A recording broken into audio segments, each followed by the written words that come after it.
Hey, this is Josh Lowenson from CNET.com. We are here in Microsoft's headquarters in Redmond, Washington, right in front of this giant black tent. What's inside, we don't know yet.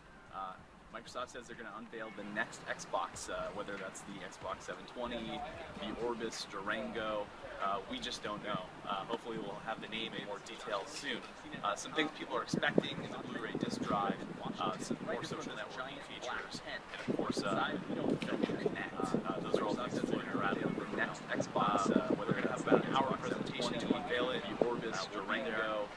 We're not quite sure what kind of games they're going to show off. E3 is just a couple weeks down the line, and that's where we think we're going to see most drive. So stay tuned for more, and see you at CNET.com. Those are all things that's floating around the next Xbox. Whether we're going to have about an hour.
All right.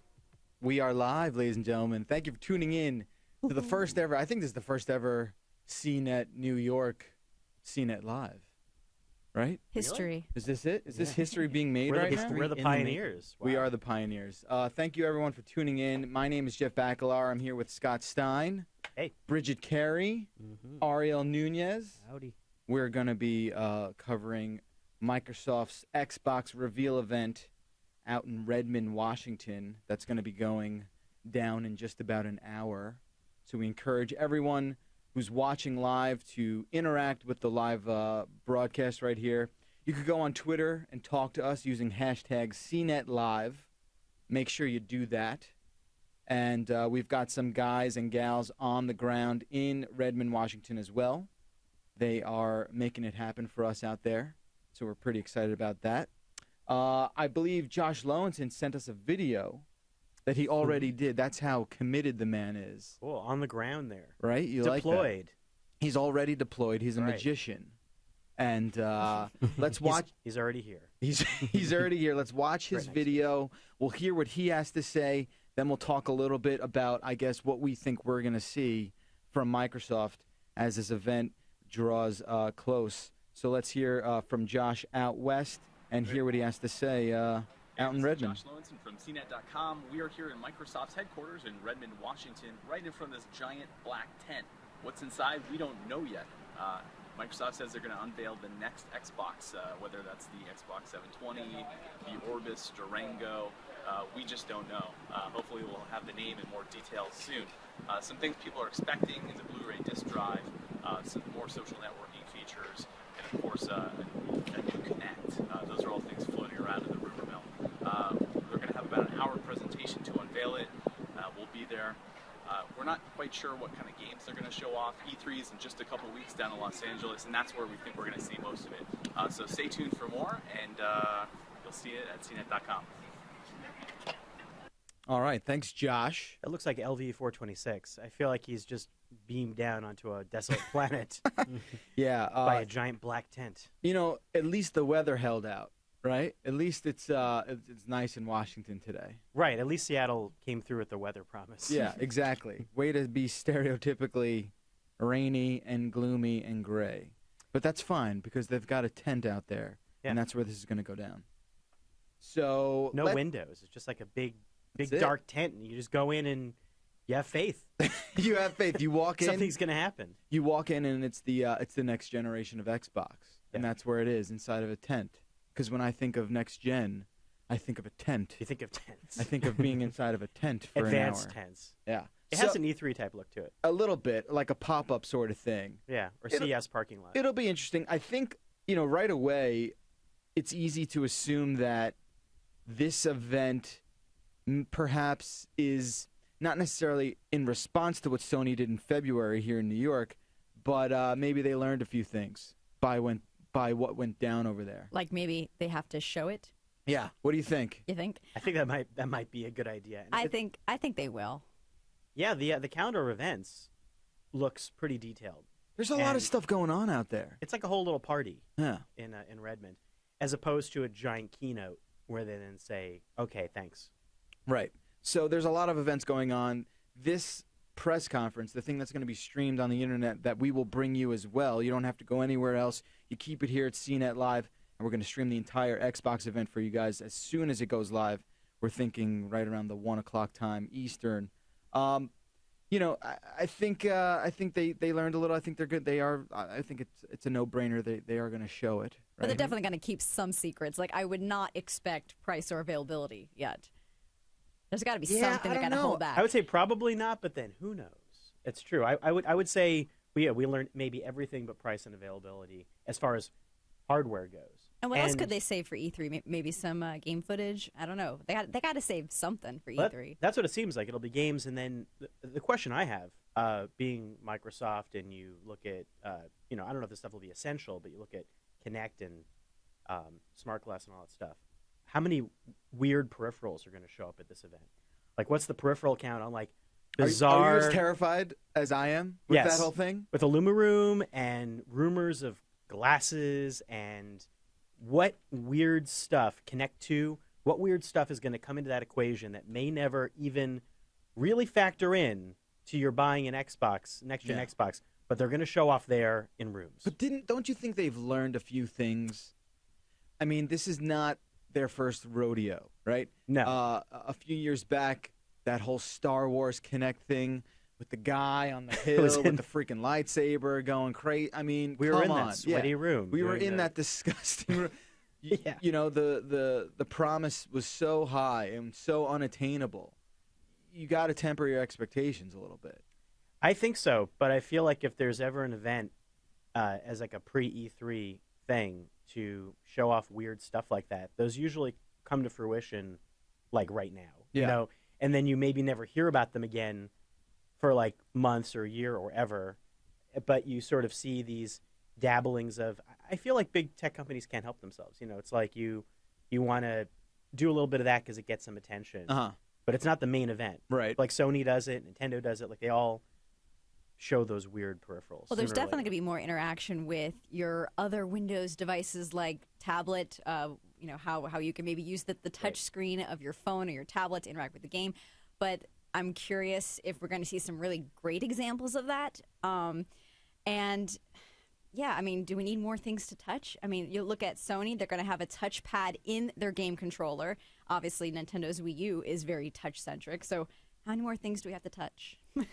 Besides the buttons and the D-stick. And I mean, I still wonder about how, to the extent to which that can act as a kind of a Microsoft handheld. Like, can we finally go there, or do we want to go there? Is that something that, you know, we almost can kind of get to with Xbox and Windows 8? And that's the other, if you're like a hardware tech side of things, the curiosity of like where Windows 8 might fit into this. Right. If it's core Windows 8, what does that even mean? Sure. It may not, you know, in the same way that iOS is built on OS 10, but it's not, you know, that's nothing you actually see. But could it be a doorway or gateway into Windows 8 and trying to, are they going to push that? Is that going to be something they're going to talk about as like the Microsoft ecosystem, or are they going to back down on that and say, you know what, Xbox is a fantastic big platform, we don't need to do that? No, I mean, it's probably going to happen. Yeah, I think there's no way they're gonna not try and at least overlap those two entities for sure. I mean, it's a kind of a no-brainer because it's their big, you know, bell cow. Is that a word? Bell cow. Bell That's cow. I don't know. What's the term for like? I don't know. But you know, it's their big brand, and Windows 8 is having difficulties. So you know, what would you do? You tie on to the and they're already doing that with Xbox as a brand in Windows. Sure. So you know, go further with that. And how much will that potentially annoy us as gamers? Or, you know, will it make sense? I want to bring up what Sony did yesterday. We have no loyalty here, of course not. We have to. We're playing all sides of the field here. Play all games. So yesterday, you getting this, Ariel? Yeah. Yesterday, there was a bizarre little teaser trailer of this thing called the PlayStation 4. And you know, I kind of was on Twitter a bunch talking with people about what kind of a move this is and whether or not. I mean, let's watch what they released yesterday, what the Sony camp put out yesterday. It's a 40-second little teaser. The whole thing contains maybe 10 frames of what the actual PlayStation 4 will look like. Let's watch this. Let's talk about it and get some reactions here.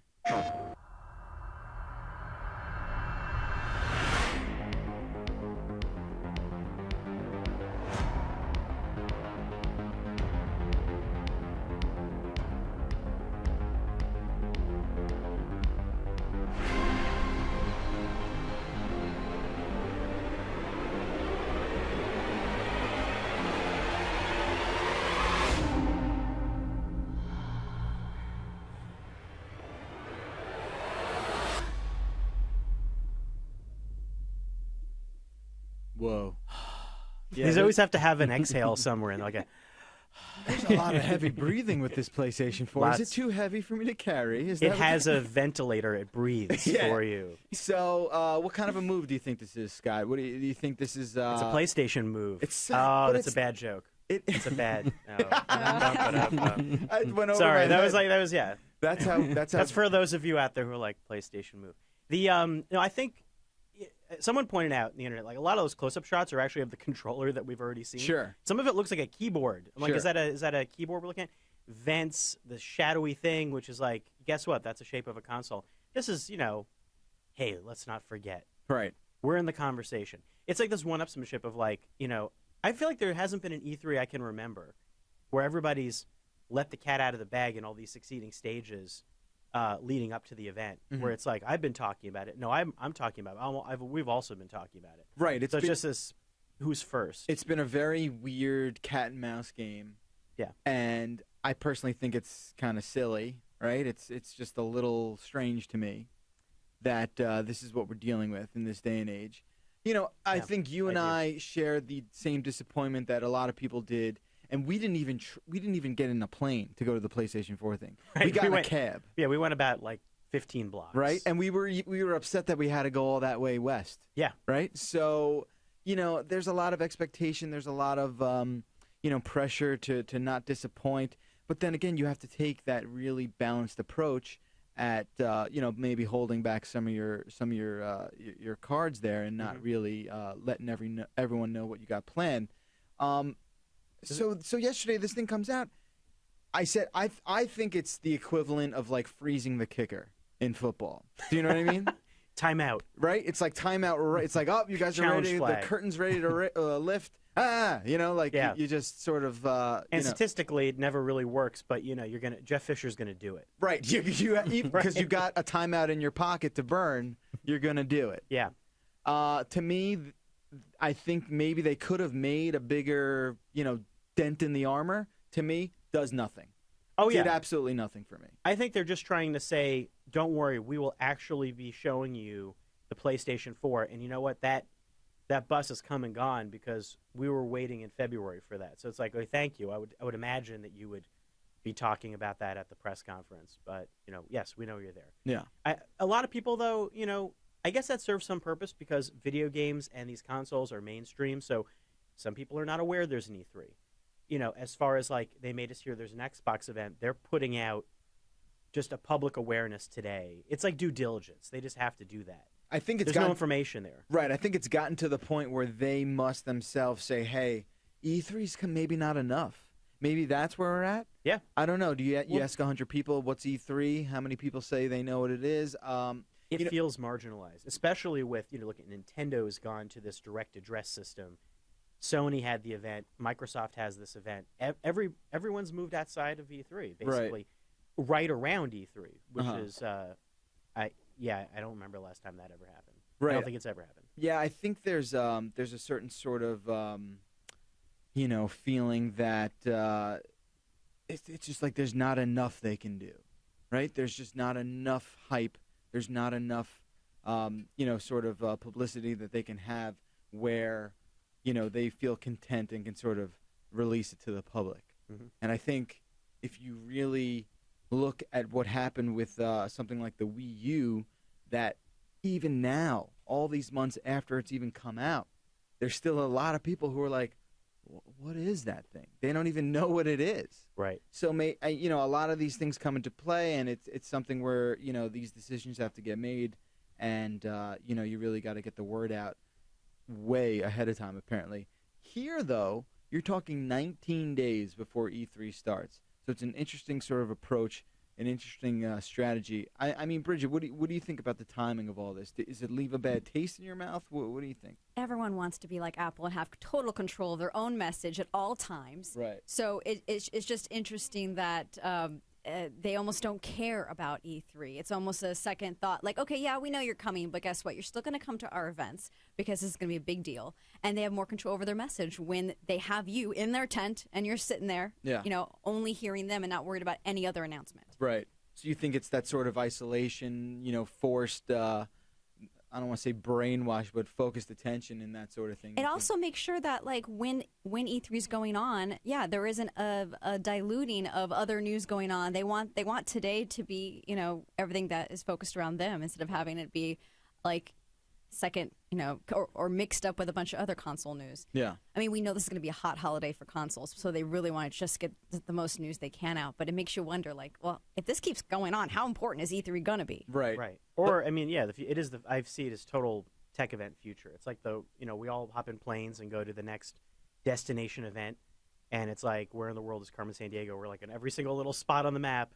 Microsoft did this last year for Surface too, so it's like very Microsoft already. Right. And it just feels like a control of the discussion, so that you feel, and it makes sense because, if you can stream this and it feels like you were there, then why do you need to be in an event where other people are also there, where they could steal attention away with a stunt? Sure.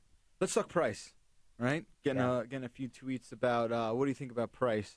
Again, hashtag CNET Live if you want to interact with the live pre-show leading up to the 1 p.m. Eastern Time Xbox reveal event. What do we think about price? It's such a loaded question. I do. I think 400. You think 400 now? Yeah. 500. Okay, you think 500. I feel like Bob Barker. $1. All right. You've all overbid. 199. I don't. I can't even say it. It's not going to be a one SKU thing. There's going to be more than one of these, right? Yeah. Right. Yeah. I mean, that seems to be the way. Their prices now involve. It's cheaper if you pay for a live subscription over time. I think that's so messy they're going to have for a game console that I'd rather just avoid, even getting into that. But it'll be like the layaway model. Yeah, I feel like they will offer that Xbox Live layaway where it's cheap up front, and then you pay the subscription, and it's actually far, far more expensive. Yeah, in the long run, you're going to be paying more if you have this console for a while, which you will, because they only come out once every 6 years now. Right. Yeah. That's another thing that's kind of interesting. The amount of time that's passed. Don't forget, I mean, this console it'll be 8 years by the time this thing comes out. Yeah. And I don't know about you guys, I still play my Xbox 360 every day. Although it's not the same one. It's not the same one. I mean, that is for sure. All kidding aside, my 6th Xbox has been really awesome, and it's been super reliable. Yeah. The Slim. I mean, I'm curious about that. How many Xboxes did you go through? About 5. You went through. I went through 5 as well. Like I said, I'm on my 6th one. It was 4 or 5. And they all seem to go out over the holidays. It was always like Thanksgiving. Right. You remember when Gears of War came out? Oh, I remember Red It was Ring. perfect. It was perfect because back then, I mean, 05. I think my first one died in early 06. Yeah. And it's just like memories. And it's that's it's funny because Xbox memories. It's funny because hashtag Xbox memories is trending right now, and I wish to hell someone would just put up a red ring of death because that's the memory I have of my Xbox. But it always happened on a Friday. We should have T-shirts. That's what they should give out at the start of the event. For sure. Just have a sense of humor and just have a red ring excitement T-shirt. It always would happen on a Friday, right when you get home from work. You have the whole weekend ahead of you to just party with your Xbox, and then you get that red ring. Now, I remember I was freelancing. It was like an advanced review copy of Gears of War. Yeah. And I was like, well, good. There'll be some time to play this. And then it was like a Twilight Zone episode where it was like a red ringed, and it's like all the time in the world. Yeah. And no console. Right. That's it. Good luck. Good luck. And did the Texas Processing Center and all that stuff. We're getting tweets right now. But now it does work great. Now it's great. The Slim is a fantastic little monster, and it only took 4 years to come out, which is, way too long. We have a tweet from Joseph. He says, what about reverse compatibility, backwards compatibility? This was a touchy subject with PlayStation 3 and 4. Yes. PlayStation 4 will not out of the box be a backwards compatible machine. They're going to have some MacGyvered streaming service to virtual allow that console dreams to allow that capability, which you'll probably have to pay for. Right. I can't see that being like a free thing. How do you prove you have the game? Unless Sony likes to do the PlayStation Plus kind of freebies, I could see them dangling a few, but it wouldn't be under your control. Right. With this Xbox, it's gonna have a Blu-ray drive. I think is all but certain. So, it doesn't rule out the fact that it could have a reader in that Blu-ray drive that could read last-generation Xbox games. Now, this brings up a point I was discussing with Shara Tipkin, too. Now, so both of these consoles are, should be AMD graphics-based. And this brings up something that they will function maybe more like PCs. The Xbox is already like a PC. How much will that be compatible with Sony's, the PlayStation? It was a pretty big change under the hood. I don't know about Xbox, but I would be surprised if it was truly backwards compatible. I think even the 360 had that thing where you could play classic games, like they emulated them. So they slowly unlocked the ability to do that. I'm sure there'll be some way to, whether it's streaming them or unlocking some sort of emulated way to play them, but I don't think it'll be truly backwards compatible is my gut feeling. You think it'll be a MacGyvered? It'll be probably a better MacGyver than what Sony's saying, because it won't be that big a leap. But I feel that I feel that. Although I don't know. I mean, Microsoft seems a lot more dedicated right now for some reason. To like the current console. That could be a gut feeling. If you don't Sony is too. I don't know. If you don't make any backwards compatibility, you're really going to have a lot of sore gamers on your hands. Because, I mean, it's already expensive enough to play these games, and then you have to download or pay for the extra content. You feel like you're already kind of getting a little nickel and dime. Do you really want to pay for all your games again? There was a time when I would agree with you. I don't know if it's a big deal anymore. You have your console. If you have Xbox 360 games, you have an Xbox 360. Are you trading it in and getting your $50 worth to put towards an Xbox Infinity or whatever it's going to be called? You know? One thing I think is really important about that is that we're now in an age of downloadable games, and I really hope that this thing will just import all of your downloaded content, and that way, hopefully, you'll be fine. So, like, if all those games you bought on Xbox Live Arcade, I would sincerely hope that, yes, that whole thing follows you, and so you'll play all that. But that's a good question. I don't know. I feel like for the first year, I always like backwards compatibility, but then it really disappears after that. Yeah. At Evil Bowman says, do you think the next Xbox will have solid-state storage? I think that's wishful thinking. That is expensive. But it's expensive. You want to pay $800 for your, if it's pure solid state, your $1,500 Xbox Infinity or whatever. Yeah. Hybrid even would be expensive. They want to make these consoles as cheap as possible. So in that regard, I would say no. I just hope it has that user replaceable situation set up the way Sony has so amazingly had for these last iterations of the PlayStation 3. It takes all but 5 minutes to swap out that drive. Yeah, and you can I hope that happens. And you could put in a solid state drive, and you get a performance increase. You do. Load times decrease; they get cut.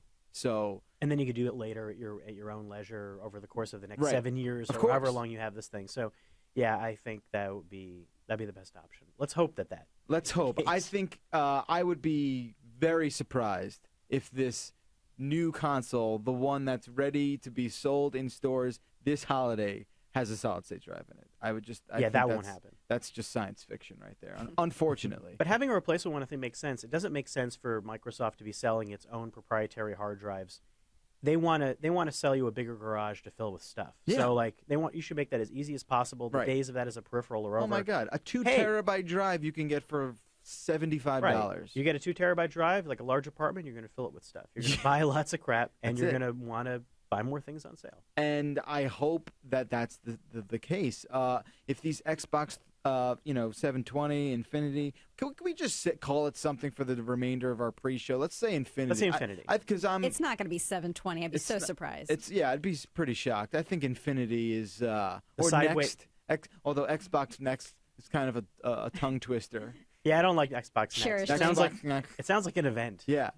Right. Like, join us for Xbox Next. You know what, though? There's something about this that I hope it's something we haven't even guessed yet. I hope it's something that they've been able to keep under wraps, because that's where the surprises come. Right. Whenever Apple comes out with something like, oh, we all knew this. We all knew this was going to happen. What's the PlayStation 4? Oh, my God, crazy. Wouldn't it be great to actually be surprised about a name we haven't heard of? What if it's like a musical tone? What if it's just like Xbox? It's like C#. Xbox C#. Wouldn't that be special? You just, it's indescribable, and there's a glyph that appears. Right. And it's just like that. That's the image. Or like what Prince does. They'll just invent a symbol. Yeah. And that's what the new Xbox, will be called. They'll be like, Xbox, whatever this squiggly thing is over here. Bam. There you go. This is the next generation of graphics. I keep doing this because, like, Infinity, Sideways 8, I feel like Windows 8, that's my theory. It's not that exciting a theory. But, it's like that as far as how so they could turn the Infinity on its side? Right. They just go like, 8, Infinity, it's Windows 8-ish. And then you have that connection. Right. That's my guess, is that it's actually not written out, that it'll just be like an 8 will be or that becomes the X. You Yeah. do something crazy like that's the Xbox. You, Infinity sir, box. clearly did not get to bed early enough last night. Yeah, I'm gonna get fired from Microsoft's product team. I'm like, isn't that great? A great idea. Oh, get a load of the stuff coming out of Stein's mouth right I got now. T-shirts. I All love right, all it. set to go. I love it. He'll be in the parking lot after the event. Raphael on Twitter writes in, what about the rumors about glasses? We were worried Yes. about this. We're worried that this I'm might worried. turn into a peripheral, parade, which Yes. I wake up in the middle of the night in the cold sweat thinking about plastic guitar controllers and Sure. skateboards. Bongos And- landing on your head. And I just want to rip out, my hair. I think I think something like that. Do you think they can get away with doing something like that? Because I think there is an ace up someone's sleeve. Something will be crazy, Yes. and whether or not it's this projector glasses hybrid thing that's been rumored the last couple months or weeks, rather. See, my thought is like I did not look at a Luma Room up close, that projector in your living room Yeah. idea, Yeah. which sounds insane and patently useless there's so many reasons that's totally nuts. I would prefer, of the two weird solutions, something like glasses that would achieve something like a Luma Room, which was the idea that you fled all this peripheral information in your living room and it's like virtual reality, but Right. it's not. And like, one thing is that when I wore Google Glass, the one thing I thought was, this could be used for gaming, because you think if you looked around, because it's semi-transparent, you could like see parts of a game without having to like put on an Oculus Rift total immersion thing. So like maybe you play a game, there's like heads-up info around you. But then are we back in the days of like not just 3D glasses? I remember the Master System, the Sega Master System with its 3D glasses. Yes, you had to sir. plug in the console, and Oh boy. I had those. I don't know if it gets a little it gets a lot of control when you're plugging in your glasses. For sure. It's a Dude. little dicey. A little dicey. What about you, Bridget? What do you think? What do you think about peripheral heaven or hell? What do you think? It's got to be minimal. Maybe if you have a bad guy on your side, you'll get like a blink in your peripheral vision to turn left or right. But I know, like I don't have enough room in my apartment to get up on the Kinect and start dancing around. How much more dancing do I need to do for them? Oh, that's not going away, though. The dancing is here to stay. I know, but you know what I mean. It's just more things to worry about my surroundings instead of just the TV, although I like being creative with these things. I just don't know how much I would use it for every game. Right. Let me go in that direction and just guess that if I were to think of the one cool use of that, it would be if they want to go going in that direction of full Kinect immersion, like you never see your controller. The idea of having those glasses, while they'd be ridiculous, if you sold them they'd be connected headsets too with a microphone. So maybe you sell them as like the ultimate online gaming connected device. So it's like you play them for online battles, you get heads up info and you're in a shooter, you're moving your hands in your Kinect in some sort of virtual bubble or I don't know what. But I feel like if you sell the like online connected communication thing and how it can sort of provide chat info, I don't know. I'm just, as opposed to 3D glasses, or Right. something like that. So it sounds like it's the same kind of stuff you might get on your tablet or your phone when you're connecting, but rather You don't have to just hold like it. see what players are with you right here, see your life bar right here. That's all you got to worry about, maybe. Or the map Right. can be in the corner, so it's just an extra thing, But yeah, it wouldn't be in itself a lot of info. It would probably be just minimal stuff. Yeah, I was just thinking maybe that. I mean, because you wouldn't have to hold something. That would be potentially interesting. But again, like what would I actually use something like that right now? Right. No. But I'd be interested in hearing the pitch. Long-term use on Google Glass can get you a headache, So I almost don't think we're going to see something like this. But I think that the idea, at least if you're playing in a game, this could never emerge. But you would at least you could have comfort and totally cover your eyes as opposed to staring up in a corner. Right. So at least you would not have to worry about. I get dizzy from that mostly because I'm looking in that. Because you're rolling annoying- your eyes back, yeah. Yeah, you're just getting this like car sick zone, staring up there at something in the corner of your eye. Yeah, I think we can all agree we are hoping and praying that there is no such peripheral. A lot of people on Twitter talking about whether or not they will upgrade regardless using hashtag CNET Live. Make sure you take part in the conversation on Twitter.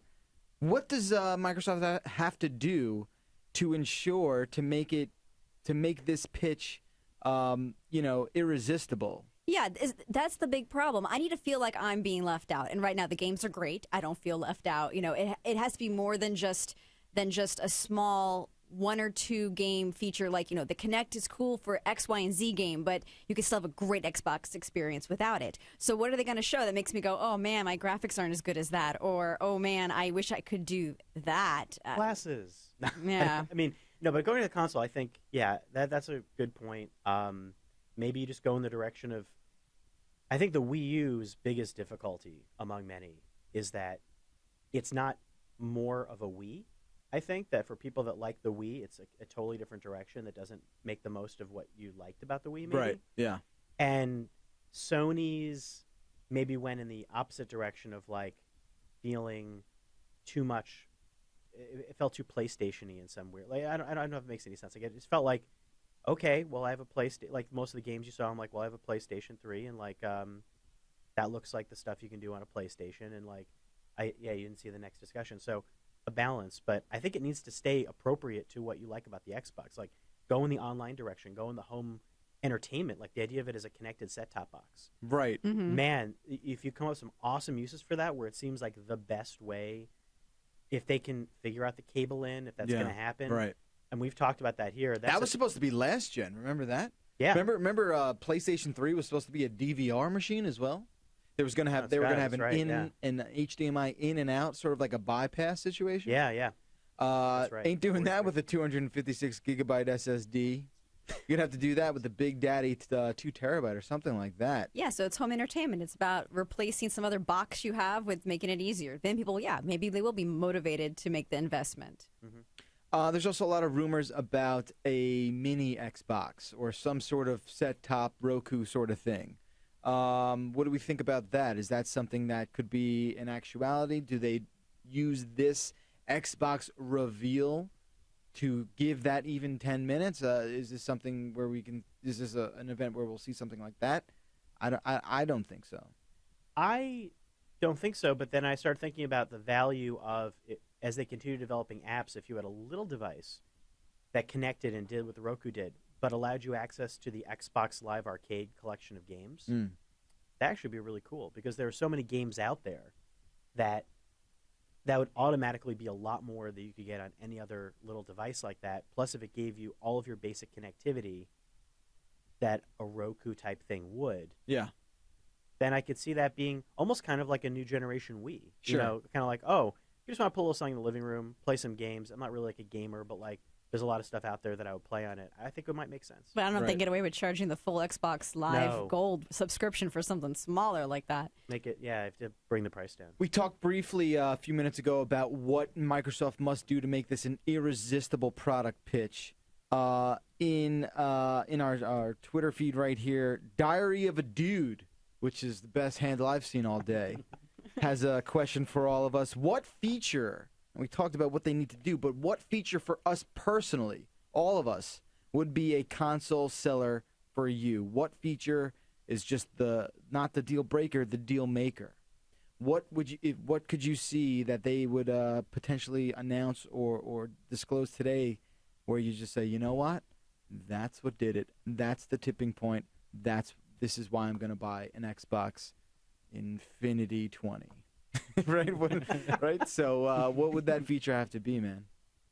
For me, it would actually be, it sounds nerdy, but cable box DVR. I'm sorry, this sounds nerdy? Right. We're talking about Xbox for a half hour? And that's the point. That's the point. Well, because, I mean nerdy in terms of outside of gaming, because I feel bad saying... I'm sorry, I didn't even hear what you said. What was it? A feature that's nothing to do with gaming. Okay. That cable box DVR replacement thing that, I hate. I got back on cable. Yeah. And I hate my cable box. I hate that DVR. It's miserable. That's because you have Time Warner, man. Fios. Oh, you have Fios. You don't like Fios. I don't like the cable box. Which one do you have?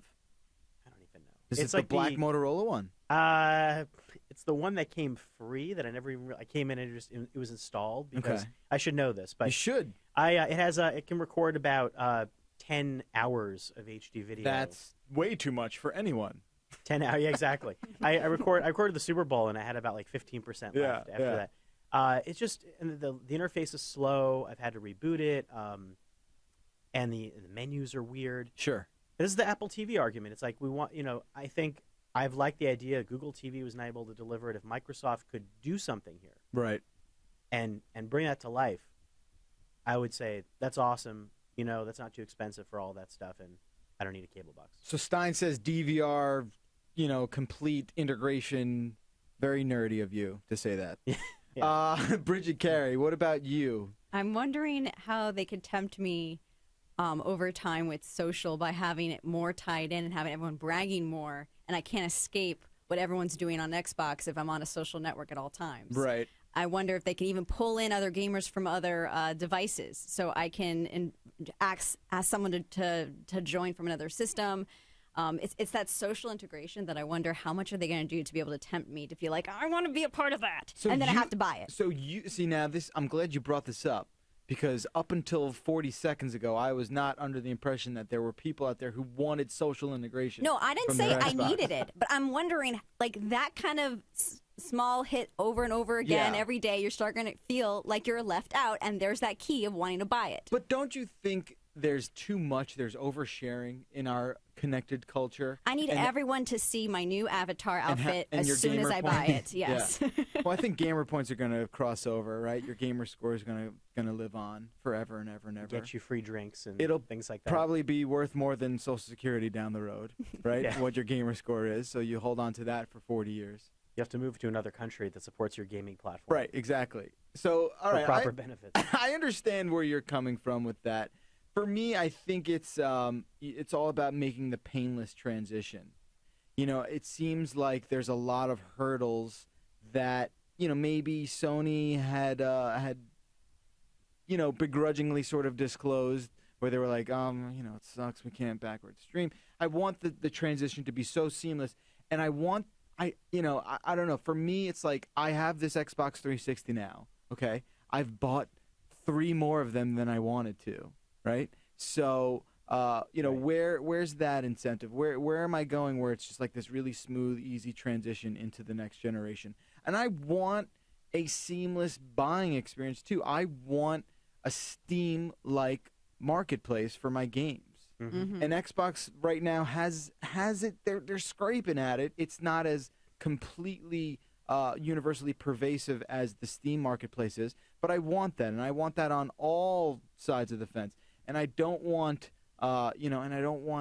to be confused about how to, which add-ons are included and which aren't. And I want to just have a very clear understanding of what I'm getting and how I can, improve my gaming experience with stuff like DLC and everything. Speaking of that, it would be amazing. I mean, an applause getter, if ever there would be if somehow Microsoft pulled off the seemingly impossible idea of that they scan your library.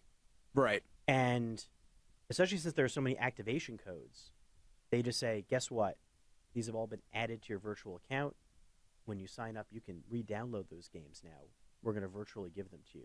Like, give them as actual downloads. Right. Which is So- all part of the seamless, Yeah. Because we know what games upgrade. as far as you say, well, how will they know what games I've been playing? They if I know have what games you've been playing. if I have a game save, Right. right? Yeah. Or and especially if maybe they cut it off at whether you've had a code that you had to redeem, like some of those. Sure.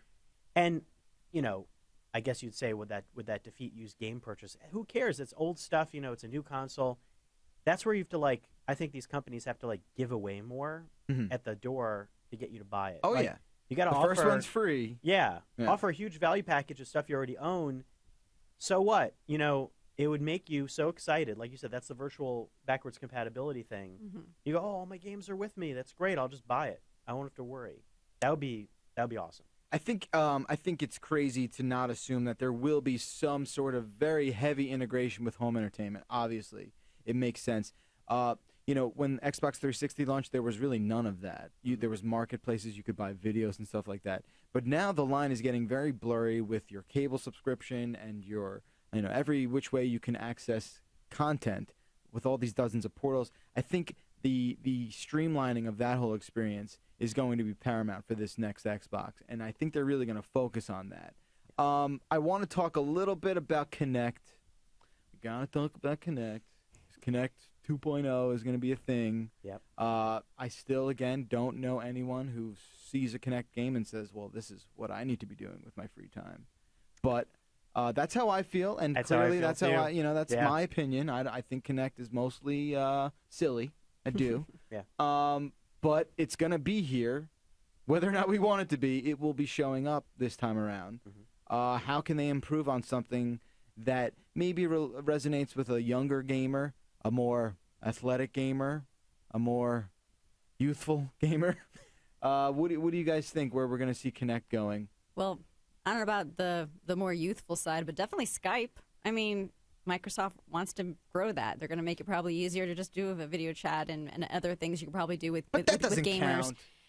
It goes back to it being more than a game console, and that's why. I guess, but like with Easier, Kinect, like Kinect right to phones and have some sort of like seamless video or chat. like while I'm playing with you, I can also see your reactions and then get that live call going at the same time. We're in a battle together. Like it could be just amping that up a little bit more on the interactivity. All right, so Bridget says Skype. I mean, Skype is kind of like a no-brainer just because it's just the camera, right? I know. Motion control is like what Kinect is really famous for and known for, and voice command stuff. There's been a lot of talk about, a level of sensitivity that goes well beyond what we have now with the current iteration of Kinect. So instead of it knowing where my hands are, it's going to know where my fingers are. Do I want that?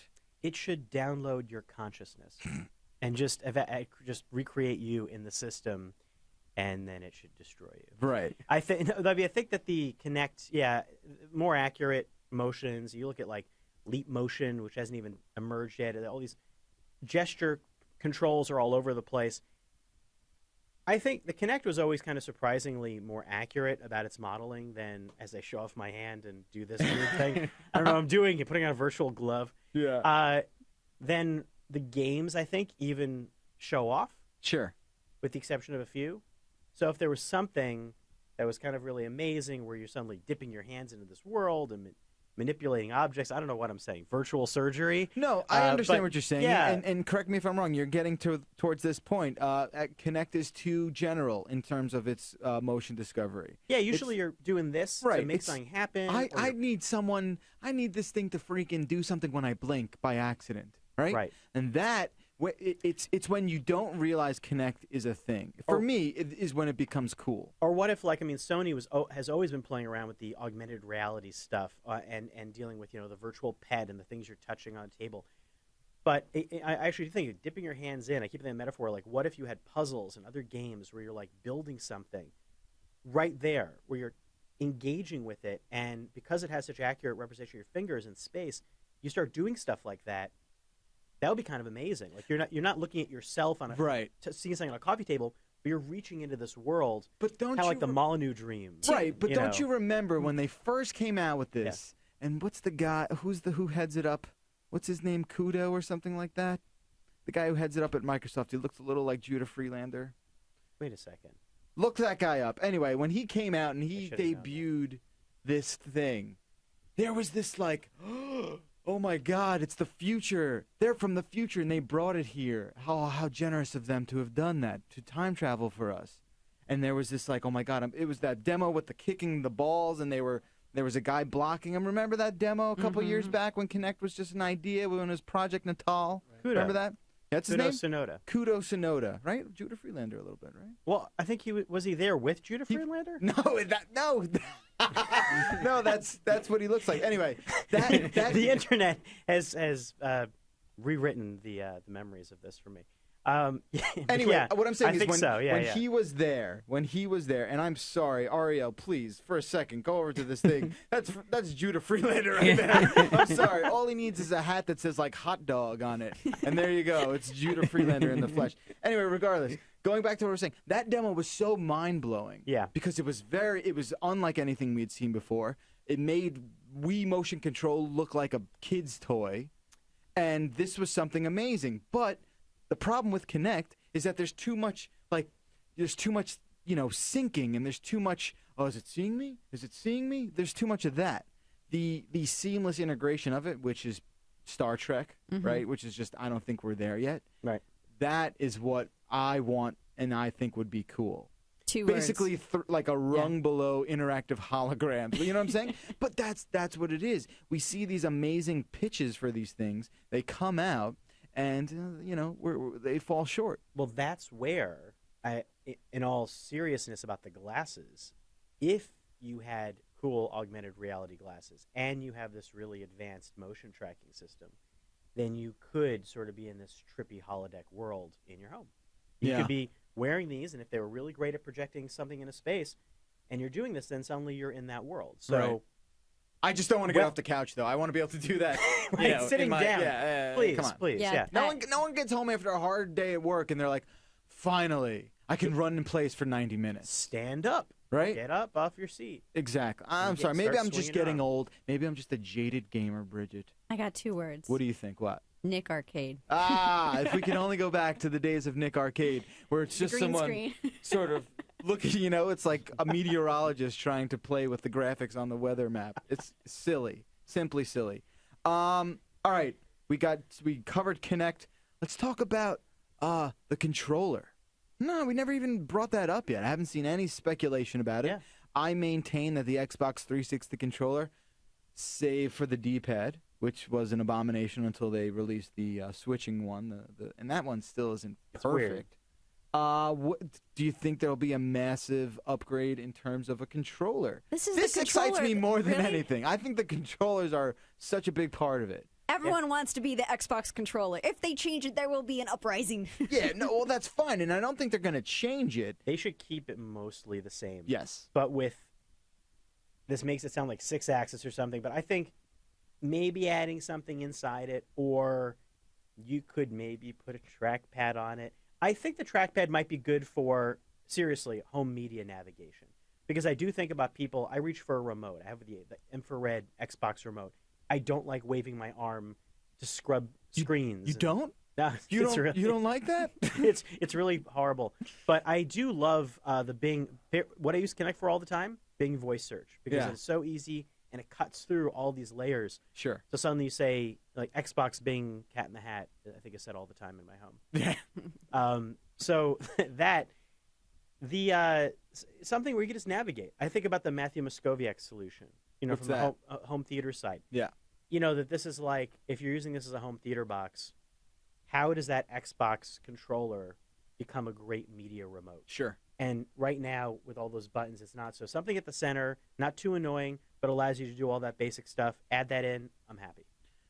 Damn, it's Matt on Twitter, in all caps, better D-pad. I think we can all agree with that. That's an old school request, but yes. It's such an old school request, and I feel like half the people are like, is the D-pad the plus pad? Is that what that is? Yeah, I'm with you. I think they really did a great job with that controller for 360, and I think there might be reason to maybe keep that around and make it backwards compatible. I think that's something that people really appreciate because they aren't cheap. Controllers are not cheap, especially the wireless ones. They cost a lot of money, and I think you keep that around. If you want a new, maybe more ergonomic design or whatever the hell you want to spin it, with that touch thing or whatever, if there is something like that. But I don't know.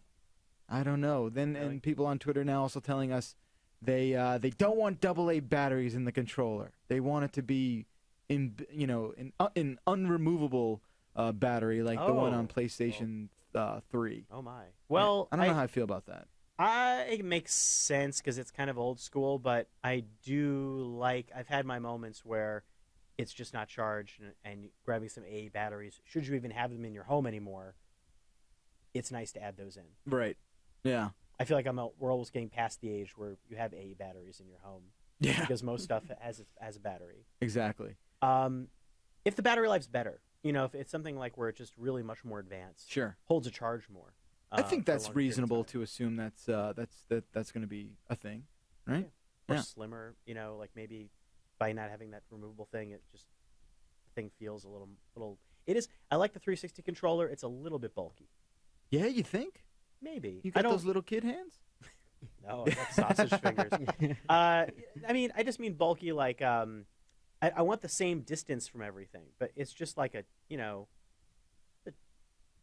chunky little football, the thing. Yeah. I just think if they made it somehow where like it fit in your hand, but it's a little more elegant. Right. I But, got you. But don't change the layout or the feel when you hold it, if you know what I mean. Like, there's a lot of space in the middle of that controller still. You Because of think? because of the battery. You don't think it's laid out pretty fantastically? It's great. It just, I mean, look, just face it. It looks like an old peripheral. I Yeah. kind of feel like if you threw that on a table with all the other game controllers, it's the one that looks most from the past, even though it's the best. Let's do Controller. this. Let's do this. Let's take this one out for a spin. It ate a big meal. What on earth were they thinking with this? It looks like something out of Batteries Not Included. Wow, yeah, it does. Why was this a thing? Look at that D-pad. The love of the Dreamcast. Look at that D-pad that just looks like an amorphous blob that with no defined ridges whatsoever. That was from the age where they hadn't fully committed to the second analog pad. They were like, let's just put that lower and down there. They're at the like, bottom. I got a great idea. We have all this real estate now. Let's put a gigantic 2-inch logo in the center of this controller and have it do absolutely nothing. What happened at the front, too? There's like that docking crescent. Yeah. Just That was looks for like the, it's going to connect with something. I think that was for the like a headset. Oh, okay. And then let's put 2 buttons completely inaccessible. Let's put them so high and away from the main portion of the button. Let's just make it crazy. And we'll make one white and one black. That's what we'll do. Kind of, sort of 6 buttons. Did you play with this controller, Bridget? No, I didn't have the pleasure. No, Yeah. you never played with this one. It was big. There was something weird with that controller. They immediately slimmed that down after like a year or so. I remember they realized so rapidly that was just way too large. Yeah. And they brought down the slightly reduced Xbox controller. Right. Xbox history. If you want to switch to my screen, Ariel, we're finally starting to get a few photos from inside the event. Down. So much green. So much green. Plenty of green laser light shows. So I guess that color scheme is going to stay, the alien green. Well, I'm okay with. They have a Sour pretty apple. solid branding with that. Yeah. Yeah. It's a little, I don't know. It's a little like hardcore gamery, which is the point, but I feel like it's, I don't know. I never really liked that neon alien green. Yeah. I don't know why. So inside it does look like a concert. They seem to have a bigger production value presence than perhaps what Sony was able to do in New York. They did build this thing, so this is not like an existing venue. This is a tent that they crafted outside their campus there in Redmond, Washington. People are taking their seats. It looks like people are finally starting to get settled in there. We're just about 12 minutes on the East Coast from the start of the Xbox reveal event going live in Redmond, Washington. It's pretty cool. And these photos, thanks to James Martin, for posting them up there. They're great. Yeah. One question that's popping up too, and I heard some talk before this that today might be about hardware and E3 might be about games. Still questions about like what games might be shown. Oh, today. let's talk a little bit about that. Let's do that because we we gotta really talk haven't brought about up that. games at all. No. We know Call of Duty is going to be here tonight. Okay. Whether or not that is a exclusive sort of announcement, which I think you could pretty much bank on that. That there. Now I don't know if this is going to be an exclusive game. I was talking with Ben Howard at GameSpot over there, and he was saying that that's how you win the console war. You get Call of Duty Ghosts exclusively for 3 months. Yeah.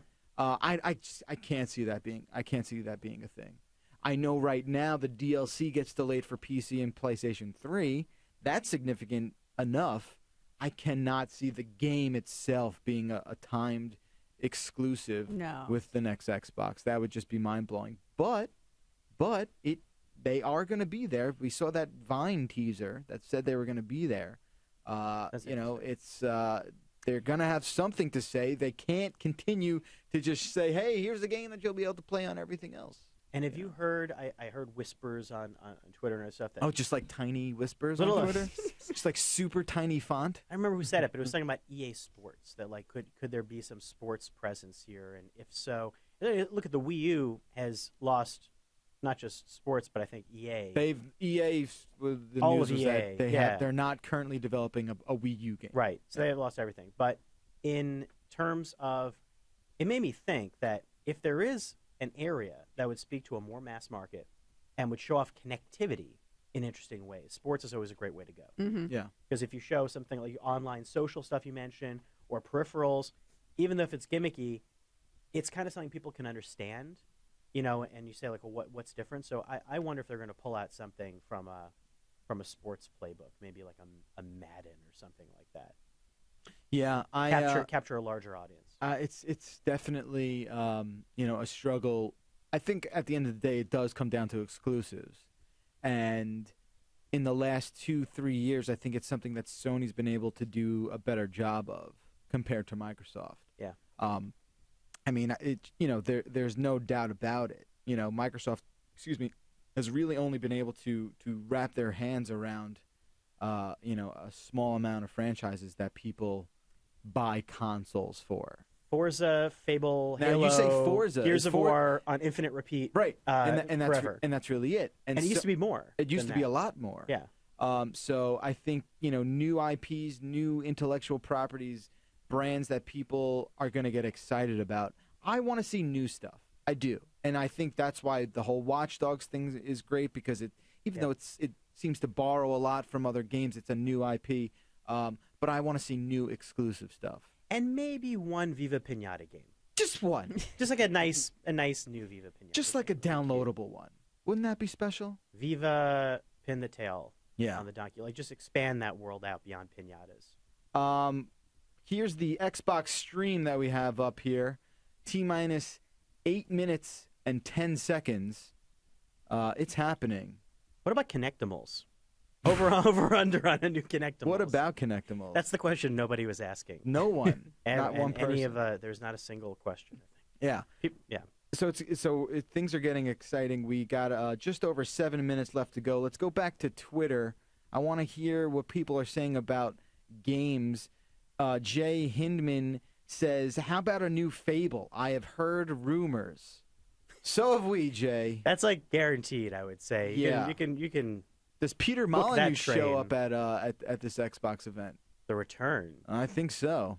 With a full immersion experiment again. I think so, sir. Milo will emerge again. Yeah. He is like the most mesmerizing, fascinating theorist. And actually, I think Xbox, as much as what he showed never really showed up the way he was talking about it, that capture the magic fascination. Xbox and Microsoft need that more again. They need to weave a dream. Peter was like their Miyamoto for a while, sort of like would weave a tale. Yeah. They'd be like, let me tell you something magical and surprising, and you've never seen this before. And as opposed to that franchise, yeah, more of it coming in your face. And I think we need to back off that and get back to a little, like you said, surprising, magical. That's the key, I think, here is to reach for the stars a little bit in a way that isn't going to make you laugh or feel gimmicky. Right, and and to me, it's I know, and this is a problem that Hollywood suffers from as well when it comes to new ideas. I'm not gonna lie, it'd be okay if I never see another comic book movie ever again besides Batman.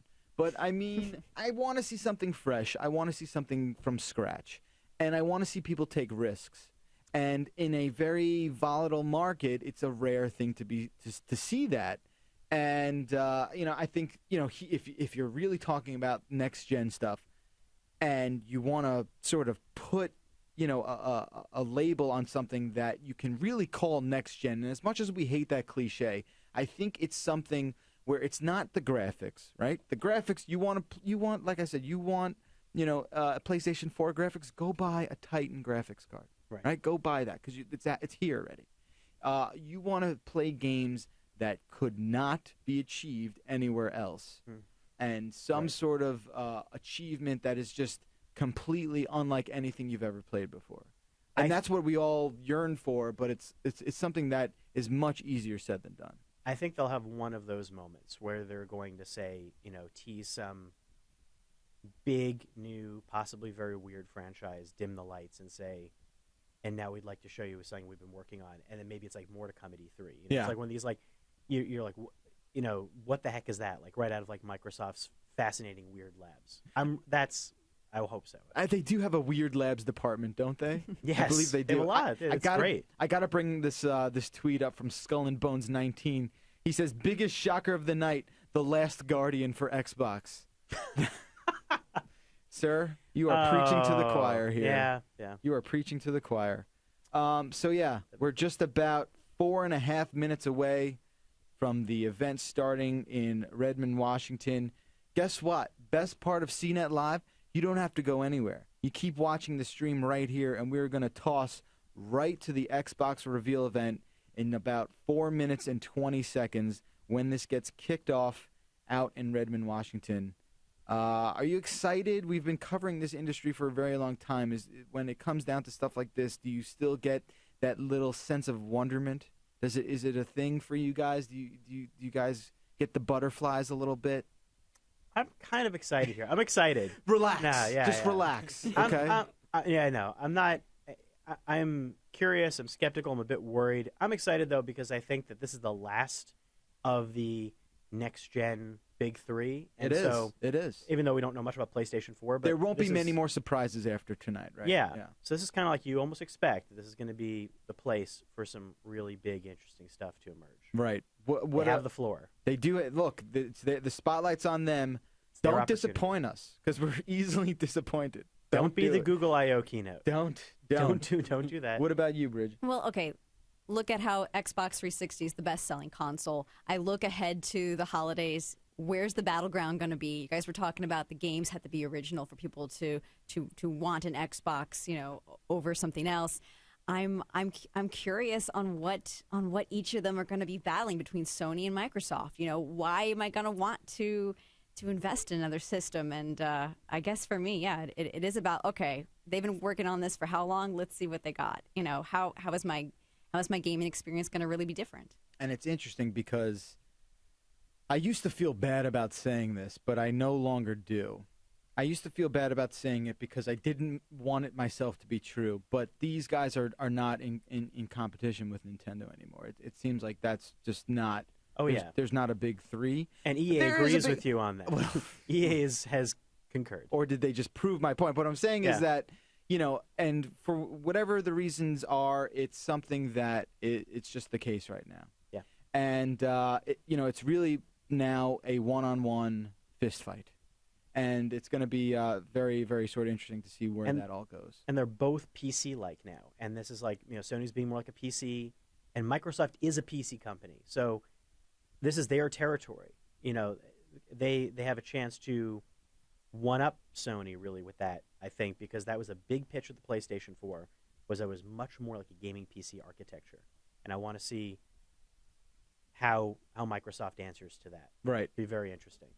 All right, we're just under 2 minutes left in the countdown here. Oh, it seems that it's I don't know about you guys, but mine has frozen up a little bit. Our stream over here has frozen up just a tad. Really? Hopefully, that won't be the case when we get going. But it seems like a lot of people are probably watching this, right? It's probably a widely viewed event right now. We'll hopefully get the stream back up, and hopefully it continues to go live here. But I think for me and for everyone, we want to be impressed. We want to see stuff that we couldn't muster ourselves, right? We want to see stuff that we couldn't guess about. So it'll be interesting to see if they can deliver on things like that. We have such high expectations. Well, as we should. We I do. mean, you fly people in from all around the world. Right. You bring every journalist under the sun to this thing. Before your big conference you're already going to have in 3 weeks. So Right. you better Right. make it count. Right. Knit it together, make it work. Have your theory, but execute. Because it's like you see not a lot of companies really explaining that. I don't want to tease to E3. I want them to explain what the concept is here, and then if you have these weird peripherals, how that's going to make everything better. Sure. All right. We have just about 20 seconds until this begins. Again, if we lose the stream due to a lot of traffic, we will make it work, and we'll switch to a backup stream that we have prepared for everything going on today. So we will see you guys on the other side. Here it is, the Xbox Reveal event live from Redmond, Washington. For Tina, we're ready to go. We are moments away. We are seconds away, really, from a new generation reveal of games, entertainment, and TV. And I have to say, on behalf of myself and all the other Xbox employees, we could not be more thrilled to bring you this moment. Absolutely. Welcome to our campus. Welcome to our home. This is where we come up with the ideas and the magicians work the wonderful, great stuff that you are about to see. It is the one place where you are going to get all of your information, right? Yeah, and you may be watching this on your console or Xbox.com, but we are streaming live around the world. So welcome everybody in every country that we're in. I also want to say this is just the beginning. Yeah. E3 is right around the corner, and we're going to be bringing you even more. But later, I see the clock going down. We've got to get going. Are you ready? Yeah, I'm ready. Let's go. We hope you enjoy the show.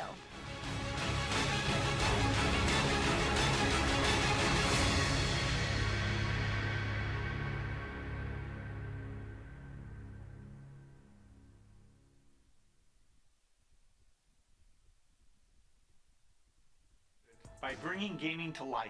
By bringing life to gaming. Story. Character. Real emotion. Then, we added you. Me. Me. Me. Definitely me. Me. And 40 million of our closest friends. And with every person we added, the world we created became richer. Filled with more joy, adrenaline, and excitement. And the more of you we put in games, The more of you we put in entertainment, the better they became. We added your movements. My moves. and my voice. そして革命が始まった。 So now, we're about to change entertainment forever. Again. Because we're going to take all that we learned In more than 30 years of innovation. And use it to change everything. for the first time, you and your TV are going to have a relationship. it's going to recognize My name. My voice. My friends. my family. My movies. Me. It's going to remember. All the things I like. Love. And really love. We're going to use Groundbreaking technology. And the power of the cloud. To set my imagination.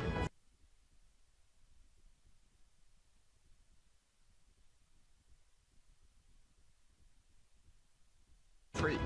Free to create worlds and feelings. I can only begin to imagine. Where I'll laugh more. Cry more. Scream more. And cheer more. Where I'll stop Just watching. And start feeling. Alive. Alive. Alive. Alive. Ladies and gentlemen, please welcome Don Ranger.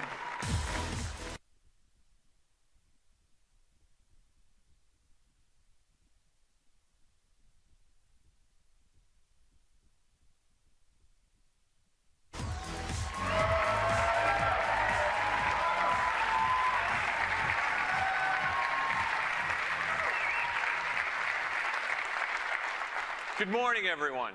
On behalf of the entire team, thank you for joining us on the Microsoft campus at the home of Xbox.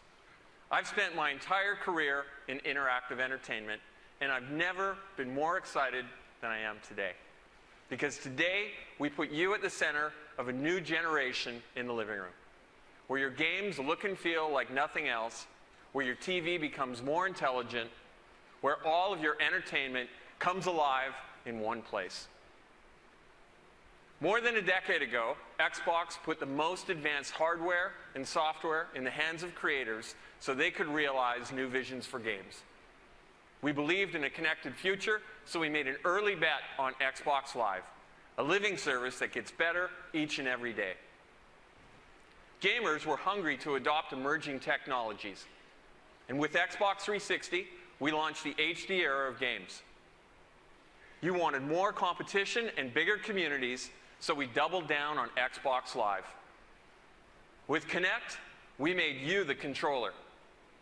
We brought you new interactive content, two-way TV, fitness, sports, and now, nearly 8 years after our launch, Xbox 360 remains a vibrant platform, continuing to lead the industry in sales. In a few short weeks at E3, we'll be sharing great news about what's next on Xbox 360. We're thankful to you and proud of our leadership position in this thriving $65 billion a year industry. Today, we look forward Incredible shifts are happening across games and entertainment, with exciting new ways to play and have fun. Audiences are spending their time enjoying different types of content: core and casual games, live and recorded television, sports and movies. These stories are lighting up on every device, from the big screen to the tablet to the mobile phone. The living room has changed radically over the last 8 years with the addition of the cloud-powered internet, voice and gesture, and more devices. To continue to lead, we must provide compelling answers to new questions. Can we take what you love and make it better? Can we improve a living room that has become too complex, too fragmented, and too slow by harmonizing your experiences? Can we offer new performance and power to inspire the world's greatest creators? Team Xbox is on a new mission. Design and build an all-in-one system to light up a new generation of games, TV, and entertainment. It must be built for the future with hardware, software, and services that put you at the center. And at its very core, it must be simple, instant, and complete. We believe we can evolve what you love to make it decidedly better and deliver breakthrough innovations.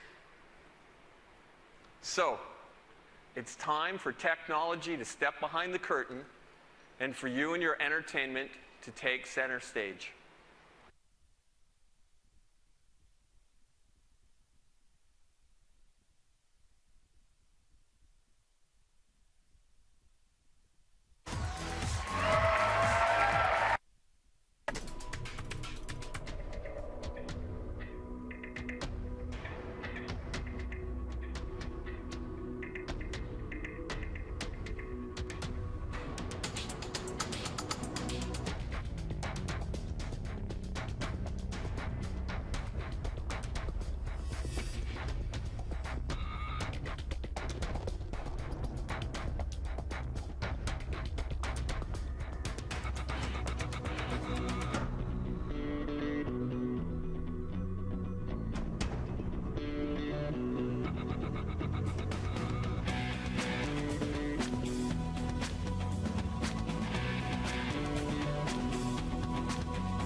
This is it, Xbox One.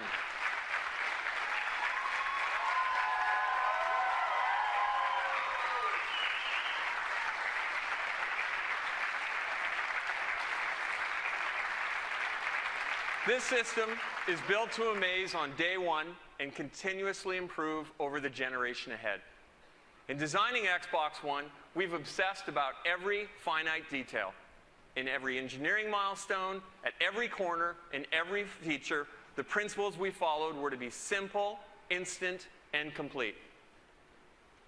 Please welcome Yusuf Mehdi to show some of the new experiences you'll find only on Xbox One.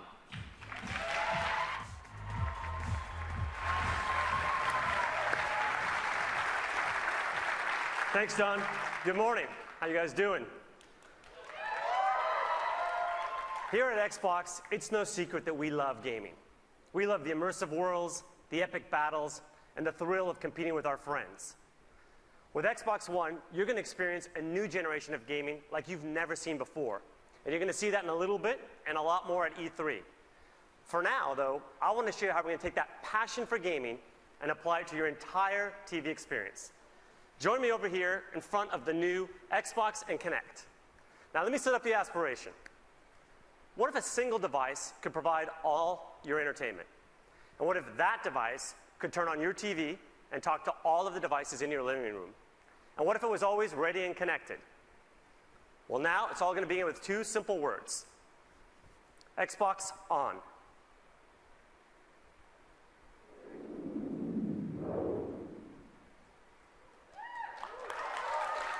And it's that simple.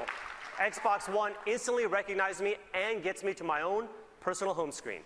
No more manual login. No more waiting on system or game updates. Now, the home screen, as you can see, has a familiar interface. But let me point out for you a couple of unique differences. First of all, it'll remember what I was last doing. So, for example, here in the center of the screen, you can see I was playing one of my favorite racing games. This one here is just one of the new, amazing Xbox One exclusives you're about to hear a lot more about. You can also see I was listening to some music by deadmau5 and watching a movie. Now, like many of you, I also discovered new entertainment based on what my friends like. And for that, we created a new area called Trending. Here I get a snapshot of what is popular in the entertainment world, both with my friends and with the entire Xbox Live community. Of course, I can still browse the great content I've come to love on Xbox, such as games, TV and movies, and music. Xbox Go Home. Now that you've seen the start screen and home experience, let's do what millions of people do every day when they turn on their TV. Guess what? They watch TV. It sounds simple and obvious, and it should be, but today it isn't because of the need to change inputs to get to live TV. All that is going to change with Xbox One. Let me show you. Xbox, watch TV. And with that simple command, I'm watching live TV. Now here in Seattle, I'm a Comcast subscriber, so this is the programming available in my area. But hold on. Let me show you how we're going to take live TV and make it not only integral to the Xbox, but also incredibly useful through a great new feature called Instant Switching. Xbox, game. Go to TV. Go to music.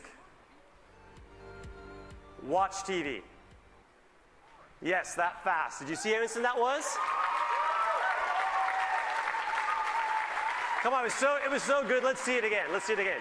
Go to Internet Explorer. Oh, nice. Watch TV. Watch movie. Switching between live TV and all my games entertainment is now as fast as switching channels on your TV remote. Now, you've already seen how simple it is to use your hands to navigate through the Xbox One, but we're going to create a new set of universal gestures to control your entire TV experience. Gestures such as grab and pan and swipe up. Let me show you one of my favorites. Here's an example of how I can get easily back to my home screen from anywhere in the system. I simply spread my hands, grab the screen, and I'm back home. And if I want to get back to my movie, I grab, and I'm back to the movie. And again, this is not only now simple, but it makes it instant to get what you want. Now, have you ever wanted to do more than one thing at a time when you're watching TV? Of course you have. On Xbox One, the ability to do multiple things at once on your TV is now a reality. Introducing Snap Mode for the Xbox. Xbox, Snap Internet Explorer. With Snap Mode, I can run multiple programs alongside one another and easily interact between them without having to shut one down and start up another. Xbox, Favorites. Star Trek. Okay, so right now I'm watching Star Trek, and I've heard great things about the sequel, Star Trek Into Darkness. So now I can use Internet Explorer and my cell phone as a remote control, for example, to watch a trailer, and I can even navigate to find movie times and buy tickets. And again, at any given time now, if I want to go home, I just grab, and I'm home. All right. Now I'd like to introduce for you another amazing thing you can do on your Xbox, Skype. Skype on Xbox One connects you to family and friends in ways you aren't going to find on other TVs. Not only will you get Skype experiences in widescreen HD with the best living room camera available, but only on Xbox will you be able to do group video calls on your TV. Let's take a look at Skype in Snap Mode. Okay, I'm going to go ahead and grab my movie and zoom back to it. And to help you show it off, I've asked my friend DJ, one of the members on our sports team, to call in and help me demonstrate. And right on cue, DJ calls in. Xbox, answer call. Hey DJ, thank you for calling in to help me show off Skype in Snap Mode. Looks like you're working pretty hard out there. Hey Yusuf, thanks for having me. I'm happy to do it. You know, it looks like you're doing okay yourself. I'm looking forward to you showing off the great work we're doing with our partners at ESPN. Well, as a matter of fact, that's what's coming up next. So why don't you sit back and enjoy it? That's great. Just make sure when you get to fantasy, you show the real version. You know, the one where I'm in first place. Yeah. Skype in call. Let me go ahead, though, and show you that Xbox sports offering that DJ was talking about. Xbox, watch ESPN. All right, let me set up the scene here. Imagine I'm at home watching an NBA game during the regular season, but if you're like me, I like to keep up with my fantasy team. Now what I can do, though, is instead of having to pull out necessarily a separate device, when my player scores here like LeBron, I automatically get an alert that just pops up on the TV, and I can say, Xbox, show fantasy. And now I get my fantasy players right alongside. Really one of my favorites here, and that's Stats Update Live. But in addition, I can go ahead and check out league standings. And you can see, here's where I passed DJ with that score from LeBron. Always good when you're doing the demo. And in addition, I can go ahead here and I have a nice thing called Featured Highlights. So I can see clips of my favorite players when they've done things, even if I'm not there. So let me throw this one to the full screen. Here's my center, Tyson Chandler. And here's how he helps me dominate the fantasy league with plays like that. Always very nice. All right, now what you're seeing, though, is just one example of what we can do with live TV. But can you imagine what we could do with the Super Bowl or the Golden Globes or even with political debates with this ability to have interactive TV? All right, finally, let's tackle what I think is the biggest challenge with watching TV. Anybody? For me, it's finding what to watch and keeping up with it. Introducing the Xbox One guide. Xbox, show the guide. Now you can find, discover, and watch TV in 3 powerful new ways. Voice control, search, and navigation, favorites, and trending. With the Xbox One guide, I see all my local TV listings right through my Xbox. And I can use my voice to check out what's on. Xbox, Today Show. Watch Sci-Fi Channel. Watch MTV. What's on HBO? Pretty cool, huh? Let's see that again.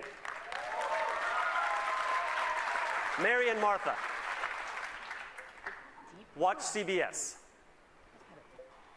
Show the guide. See how easy that is? No more memorizing channels or hunting for remote control. The next thing I want to show you is how I stay on top of all of the series that I love to follow. Xbox Favorites. The Favorites area is an easy way to keep up with all the TV shows that I like to watch. All I have to do is pin the content in one convenient place. It's a lot like having my own personal channel. And finally, there's one of the areas I like the most. Xbox Trending. Trending gives me a glance at what everyone in the Xbox Live community is watching. I like how current it is. It's up to the minute. From here, I can instantly jump into the most popular shows. But Trending isn't just for live TV. There's also a section for video on demand, so I can see what people are liking no matter what time zone it's in. Xbox Go Home. So there you have it. The all-in-one system where it all comes together. Games, movies, music, web, and now, Skype and live TV. The one place where you are now at the center of your entertainment. The one place where it's simple and instant to connect with your friends. This is the beginning of a new generation of games and entertainment. This is the beginning of truly intelligent TV.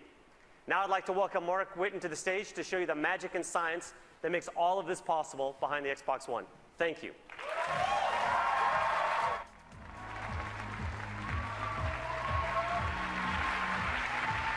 Thanks, Yusuf. At Xbox, we're focused on how you play and how you're entertained. We're driven to build a future-proof system that brings together the cloud, smart devices, new content, and new ways to interact with all of your entertainment. Yusuf just showed you intelligent TV and the high performance of Xbox One. There's an amazing amount of technology that enables all that you've just seen. I'm thrilled to be the one to show you under the hood and give you a taste of what powers the new Xbox. There are 3 ambitious investments that we made to drive a new generation of entertainment. First, there's the console and the revolutionary Xbox One architecture. Second, advances with the most important input devices, Kinect, the controller, and Smart Glass. And third, Xbox Live, reinvented by the power of the cloud. So starting with our system, it's connected and ready. It's an elegant design that meets the needs of the new generation. The heart of that system is raw power. From 500 million transistors and 512 megs of RAM in the Xbox 360 to over 5 billion transistors and 8 gigabytes of RAM in Xbox One. USB 3.0, Wi-Fi Direct, a Blu-ray drive, a native 64-bit architecture, and variable power states, all while delivering practically silent operation. This is a modern, powerful box engineered to deliver now and well into the future. But it's how we marshal that power, how we create the system that works to deliver the world's greatest games and provides the flexibility to power entirely new, connected experiences. To do this, we've brought technology from across Microsoft to create an industry first. The soul of the new system is the Xbox One architecture, 3 operating systems in one. The first is the best of our Xbox operating system, made even better by providing deep and instant access to the hardware so that creators have no limits in harnessing the power of Xbox One for cinematic realism. The second is the kernel of Windows, providing consistent access to web-powered applications and experiences. Flexible, powerful, simple. The third connects these 2 operating systems to create instant switching, multitasking, and effortless control. Only Microsoft and Xbox could bring this level of power, performance, and sophistication to the living room. And it changes everything. The Xbox One architecture enables the new experiences that you just saw from Yusuf. There's no waiting. You can switch to your game like it's a TV channel flip. You can snap Internet Explorer in the new Star Trek movie. But how did the TV know Yusuf and react to his voice? We're bringing a new Kinect sensor paired with every Xbox One, which puts you at the center of your entertainment. Kinect is completely redesigned to respond instantly to you, your voice, and your gestures. Voice is now more conversational, it's faster, and it supports the entire family. And our new proprietary time of flight measures the time about 13 billionths of a second that it takes individual photons to bounce off of you to create unprecedented accuracy and precision. Over 2 gigabits of data per second to understand your world. This is rocket science level stuff. Games and applications will create new experiences like you've never seen before. 3 years ago, Kinect ushered in a new capability to make you the controller. Let's take a peek at the power behind the next generation Kinect sensor. We started with the ability to see your world. Now that world is crisp, it's clear and beautiful. A 1080p, wider field view capture of your world. As you saw with Yusuf's Skype call, Kinect's camera and Skype offer the best shared communication experience in the living room. In 2010, Kinect layered in an analog understanding of how you move. But in 2013, we revolutionized this capability. There are more joints, and now for the first time, understanding the slightest rotation of a wrist or a shoulder. We understand your balance, the transfer of weight from one foot to another, the energy of emotion. When you're exercising, it can read your heartbeat. This is human control for a human experience. Now, we wouldn't bring you next generation gameplay without innovating on our controller. For the new generation, we're taking the world's best controller and we're making it better. The Xbox One controller is updated with over 40 design innovations. It features updated ergonomics and an integrated battery compartment that just fits better for gamers of all ages. New dynamic impulse triggers allow creators to program feedback directly into the triggers. And a newly designed D-pad creates precision for immersive gaming. This is your controller, designed by gamers for the next generation. And we can't talk about input innovation without Smart Glass. Last year, we unveiled Smart Glass to enable your devices to work together with your Xbox. Your tablet can instantly become a remote control and a deep companion experience. We've had over 10 million downloads of Smart Glass for the Xbox 360. But with this new generation, your smart device will behave like it's born to work with Xbox One because it's natively part of the platform. Kinect, controller, Smart Glass. Innovative, familiar devices to control your experience your way. But the real magic is what happens when all of these devices work together to create all new experiences. The new Kinect sensor is the binding power between these devices. When you press power on or volume up, when you change the channel on your smart glass device, Kinect seamlessly makes it work. When you pick up your controller, Kinect recognizes you and the controller, and it gets you into your latest game save instantly. Speak, and your troops follow your commands. Raise your controller, and a virtual shield follows. Your devices work in harmony to create a lag-free, instant, and complete experience.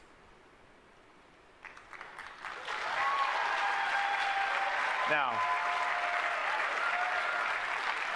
to truly evolve the next generation of games and entertainment, you need access to the most powerful entertainment service. The new Xbox Live is built on Xbox One to amplify an all-new generation. Based on the same membership you have today, but now more powerful, more personal, and more intelligent.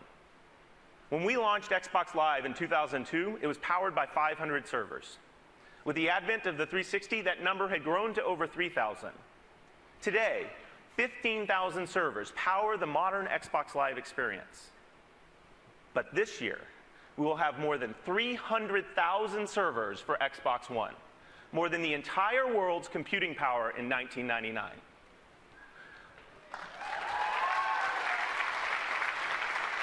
Let's talk about the experiences enabled with all that power. Your content is available and it's stored in the cloud so you can access your movies, your music, your games, your saves, anytime, anywhere. As you've seen today, Live brings all new experiences, including Skype and what's trending across games and entertainment, and of course, intelligent TV. And playing games is brought to a whole new level. Just imagine. You will now have a dedicated game DVR to capture and access your magic moments and save them to the cloud. With our native editing and sharing tools, you'll have the most amazing bragging rights on Xbox Live. Achievements become dynamic and changing. They tell your personal story of how you play, not just what you've done. You will play richer matches with the future of matchmaking. And our new asynchronous capability will allow you to search for your perfect match in your favorite game while you play another game, while you watch a movie, or while you browse the web. And finally, game developers can take advantage of our worldwide multi-data center infrastructure to drive direct game computation. This means bigger matches with more players. It means living and persistent worlds.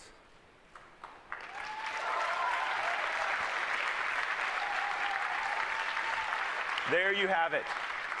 The breakthrough Xbox One architecture.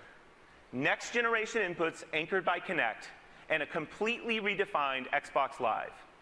You've seen how we've built it, but the real magic happens when you put that power in the hands of the world's greatest creators. I'm proud to introduce Andrew Wilson from Electronic Arts.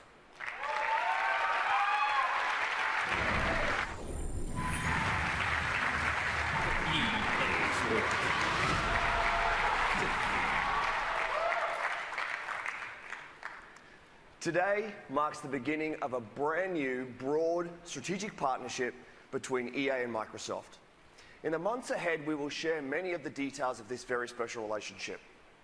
But for today, I want to start with the world's first look at EA Sports on Xbox One. We share a common vision with Microsoft that games should be intelligent, dynamic, connected, rich with emotion, and most importantly, fun.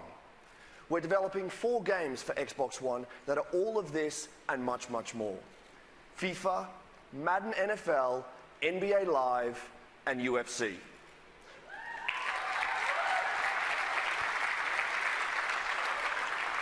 All 4 will launch in the next 12 months. All 4 will be revolutionary, and all 4 will fundamentally change the way you play. Best of all, this new generation will be powered by EA Sports Ignite, an all-new game engine that we're unveiling for the very first time today.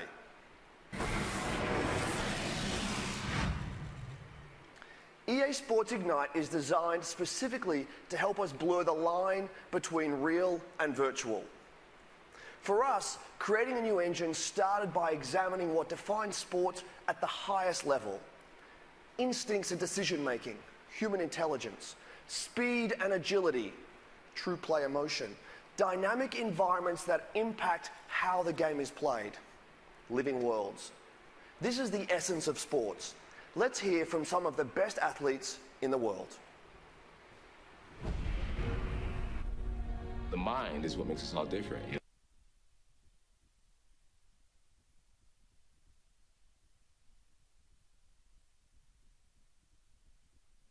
Everyone can hit the gym, but the way we think is what makes us all individuals. And here we go! These guys, not only are they big and fast, strong, but they're also extremely smart. I got to pay attention to the way the D-line lines up, how the linebackers are shifted over, whether the safeties are rolling down or they're rolling back, whether the corners are cover 2, cover 3, cover 4.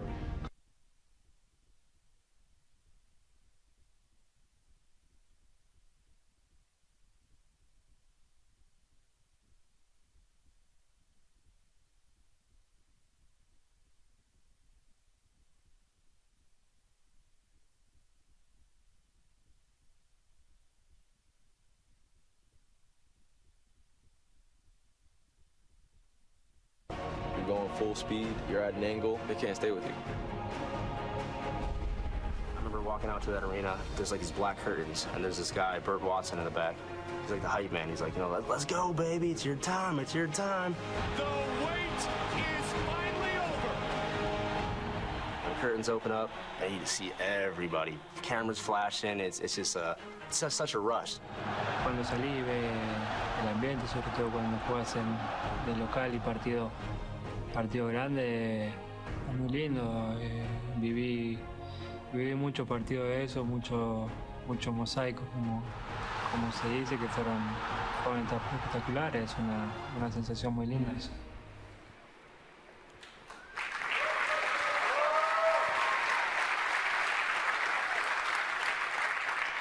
What we heard there is that sports are as much about your head as your feet or your hands. We've built new technology that allows players in the game to make decisions with 4 times more calculations per second.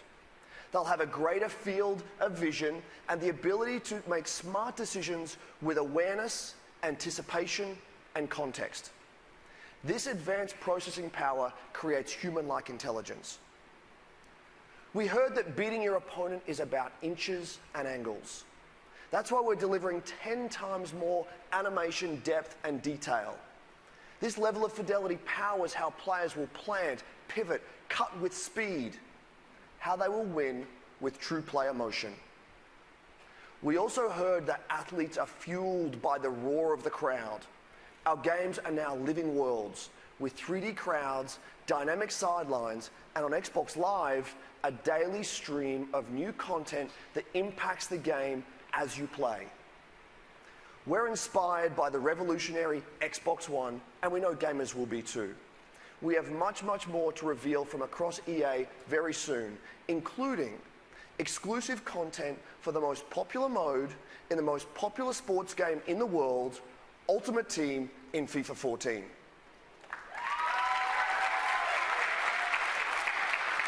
And only on Xbox.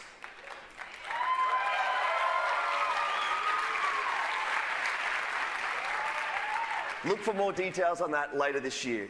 But for now, let me show you how our EA Sports games will look and play on Xbox One.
sports. It's in the game.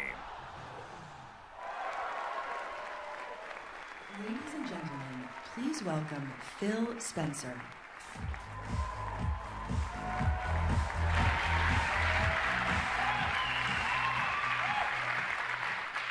We've joined forces with the industry's premier publishers to bring exclusives, to bring content first to Xbox, and to make our platform the best place to create. This is a commitment unlike any previous generation. I believe the groundbreaking technology at the heart of Xbox One will broaden the landscape and canvas for the storyteller and enhance the experience for the gamer, making games more immersive, more personal, and more connected than ever before. As the head of Microsoft Studios, I oversee the work of talented creative teams around the globe. These teams are hard at work right now using all the power of Xbox One to build original content and break new ground in game creation and gameplay, to amaze you and your friends and your family, and to showcase the unique capabilities of our platform. That means all of you Xbox fans will get more new, innovative games than ever before, along with all your favorite franchises reimagined for a new generation. Let's take a look at one of those blockbuster exclusive franchises now, a franchise that has embodied innovation, quality, and visual excellence. This is Forza Motorsport 5 running on Xbox One.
Here.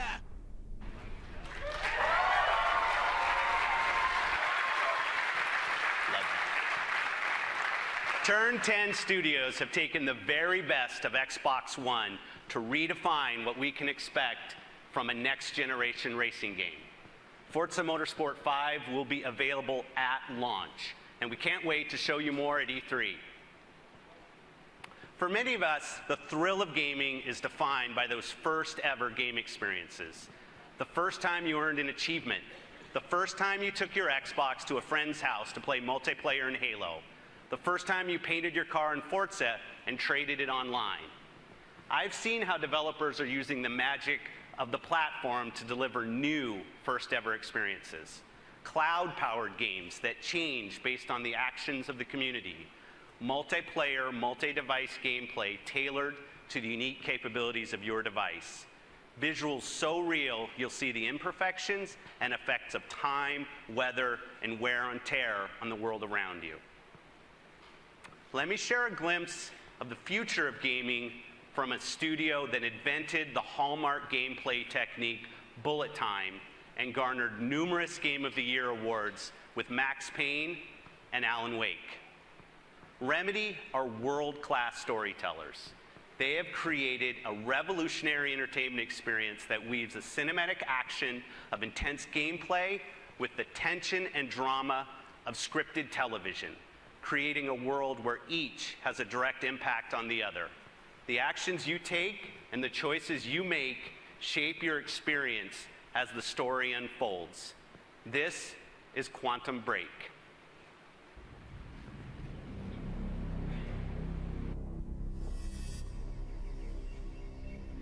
Do you think it's safe where we're going? Yeah, Peyton, I do. Okay, sweetheart, let's pack it in. Hey.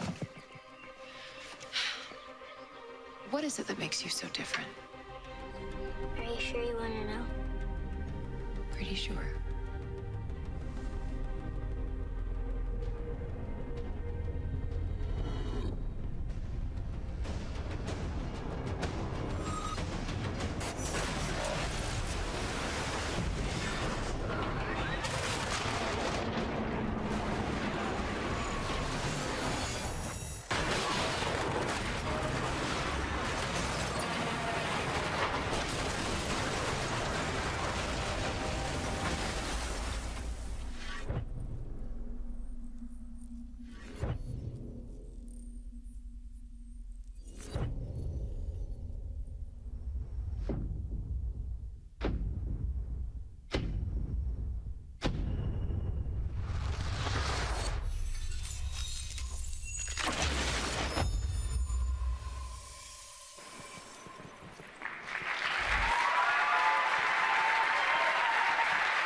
To jumpstart this new generation of development, Microsoft Studios is investing more than ever in studios around the world to create new and original IP for Xbox One.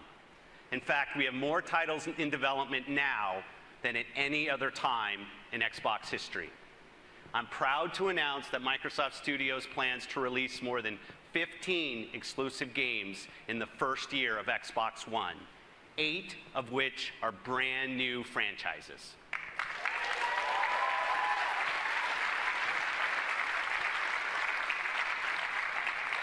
We believe that the television screen remains the most relevant, most important screen in the home, and Xbox One will make your games and TV come to life in ways that haven't been possible until now. To tell us more about our mission to transform television, please welcome the head of Xbox Entertainment Studios, Nancy Tellem.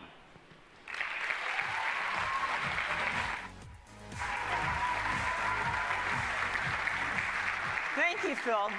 It's really a thrill to be here. During my years at CBS and Warner Brothers, I was fortunate to work with some of the best creative talent in entertainment. Among our many achievements was the CSI franchise and Survivor, television shows that offer proof that innovation is about breaking the rules and betting on the power of invention. Today, we stand at the threshold of another great era of groundbreaking television. Xbox is expanding the canvas and conceiving a whole new art form for the creator, for the viewer, for the community, and the industry. Until now, the television viewing experience has been a one-way street for the viewer. But now that's about to change. TV on Xbox will immerse you, enabling you to virtually jump into the action whenever you desire. For the first time ever, TV will be truly personalized to your tastes and your needs, providing recommendations with amazing precision. And only on Xbox will TV become social in ways unknown to us today, driven and shaped by the community of tens of millions on Xbox Live. Xbox is about to become the next water cooler. And this is only Act One. At this very moment, our talented teams in Los Angeles, Seattle, Vancouver, and London are using the magic and science of Xbox to rethink dramas, comedies, competition shows, sports, live events, and digital shorts. And one of our first and most important projects starts close to home. Halo, one of the foundations on which Xbox was built, has been played for billions of hours by tens of millions of fans. Please welcome my friend and head of 343 Industries, Bonnie Ross.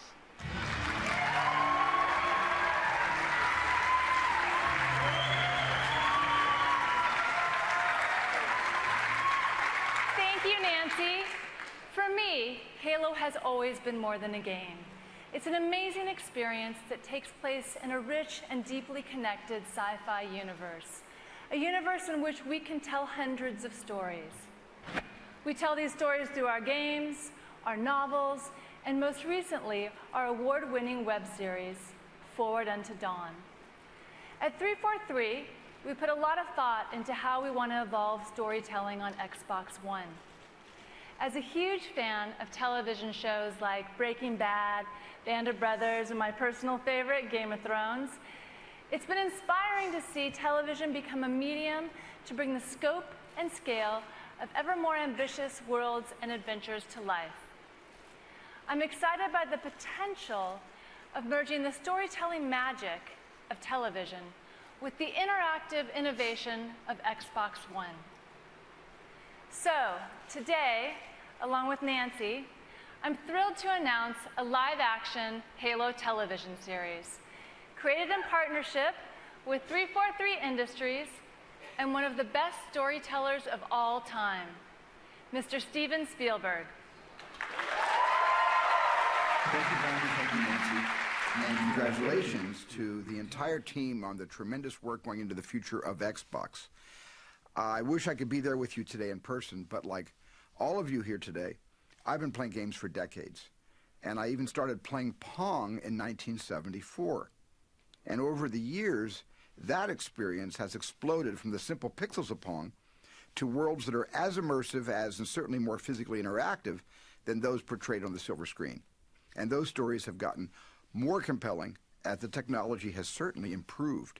And so for me, the Halo universe is an amazing opportunity to be at that intersection where technology and myth-making meet to produce something really groundbreaking. And I'm incredibly excited about the great journey we're all on, the heroes, worlds, and wonders that Halo will take us on. Thank you.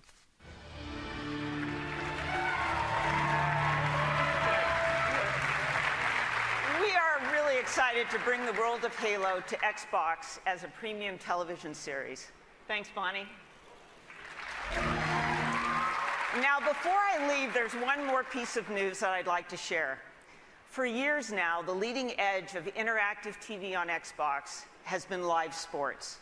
We've invented new ways for fans around the world to enjoy the games and teams they love. So we're determined to deliver even more innovation to make Xbox your home for sports. It's my honor to introduce a game-changing partnership with the most popular league in the United States. This alliance will not only change the fans' viewing experience, but transform the sport itself.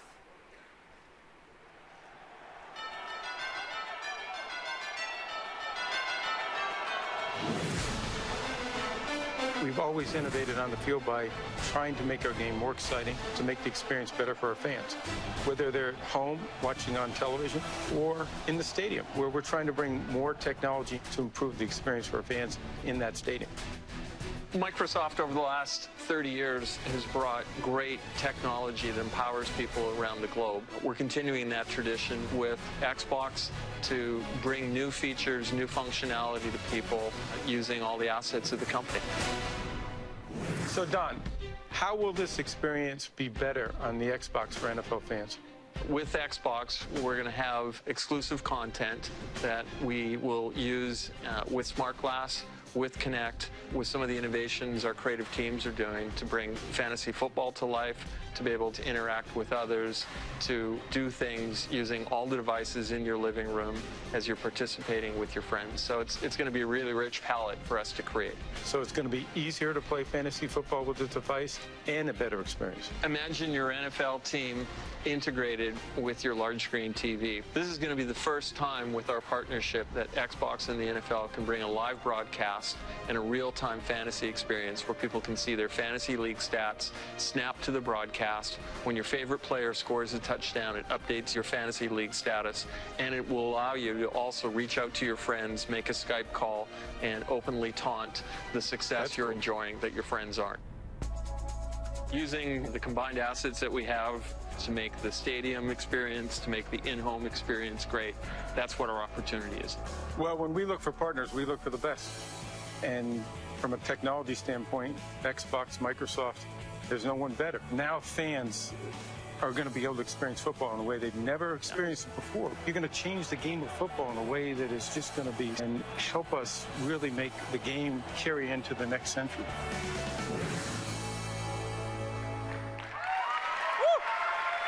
Yeah.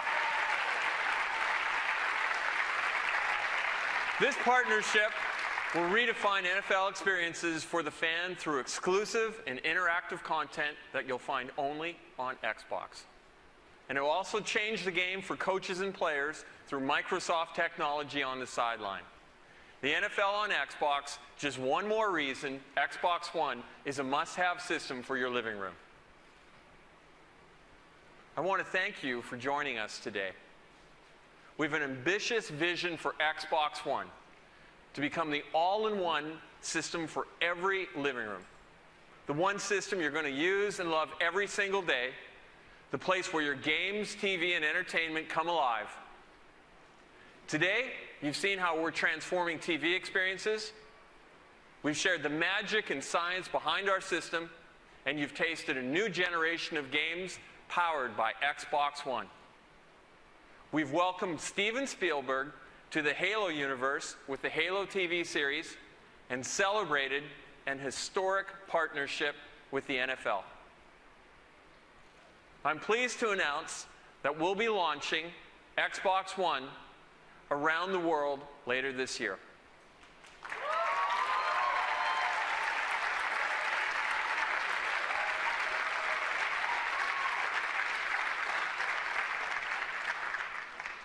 But this is just the beginning. We can't wait to share the next chapter of our story in a couple of weeks at E3. There, you'll be seeing an incredible lineup of blockbuster games, including many exclusives that you'll find only on Xbox One. As we set our sights to the future, I'd like to leave you today by presenting a world premiere from one of gaming's great franchises. They helped define excellence on Xbox 360. They found their home with our Xbox Live community. And they are the #1 series in games today and one of the biggest franchises in entertainment history.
All right, welcome back. Hey, we're getting word that this is like a Call of Duty exclusive content thing, right, Bridget? Is that what you're getting? Yeah, looks like you'll get exclusive downloadable content first on Xbox One. Which is the same thing that's happening right now with the current Call of Duties. I'm sorry, go on. Right, exactly. It's like first on Xbox One, so we'll probably other systems could probably get it too. And the CEO of Activision's given a sneak peek of Call of Duty Ghosts.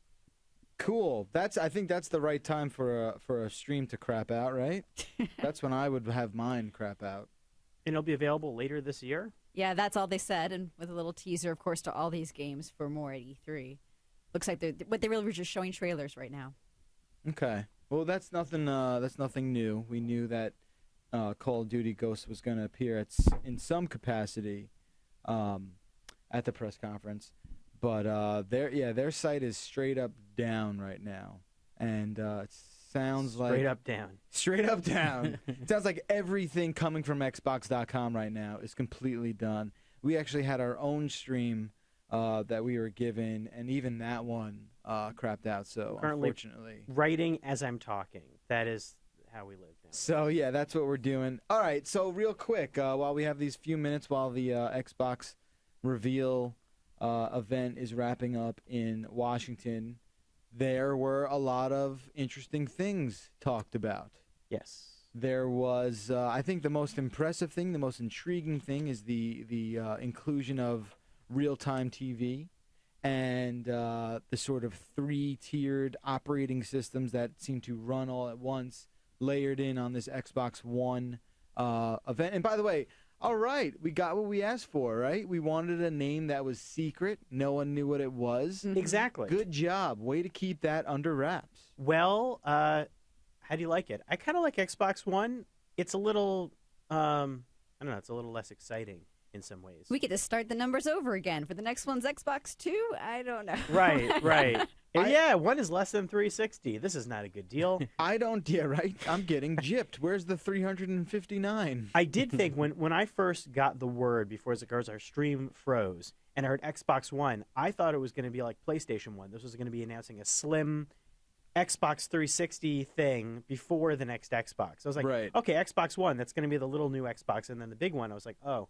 And it is big, right? It feels massive. Is it me? I mean, it's tough. We haven't seen it in person yet, but it does seem pretty massive. It looks like a receiver, like a big piece of AV equipment. It kind of looks like a prop from an 80s sci-fi movie a little bit. I'm going to need that to replace the space on my DVR. I'm not going to be able to put that and another, That's the one device. Yeah, it's the one device to and like keep take it up well the most ventilated space. or who knows what.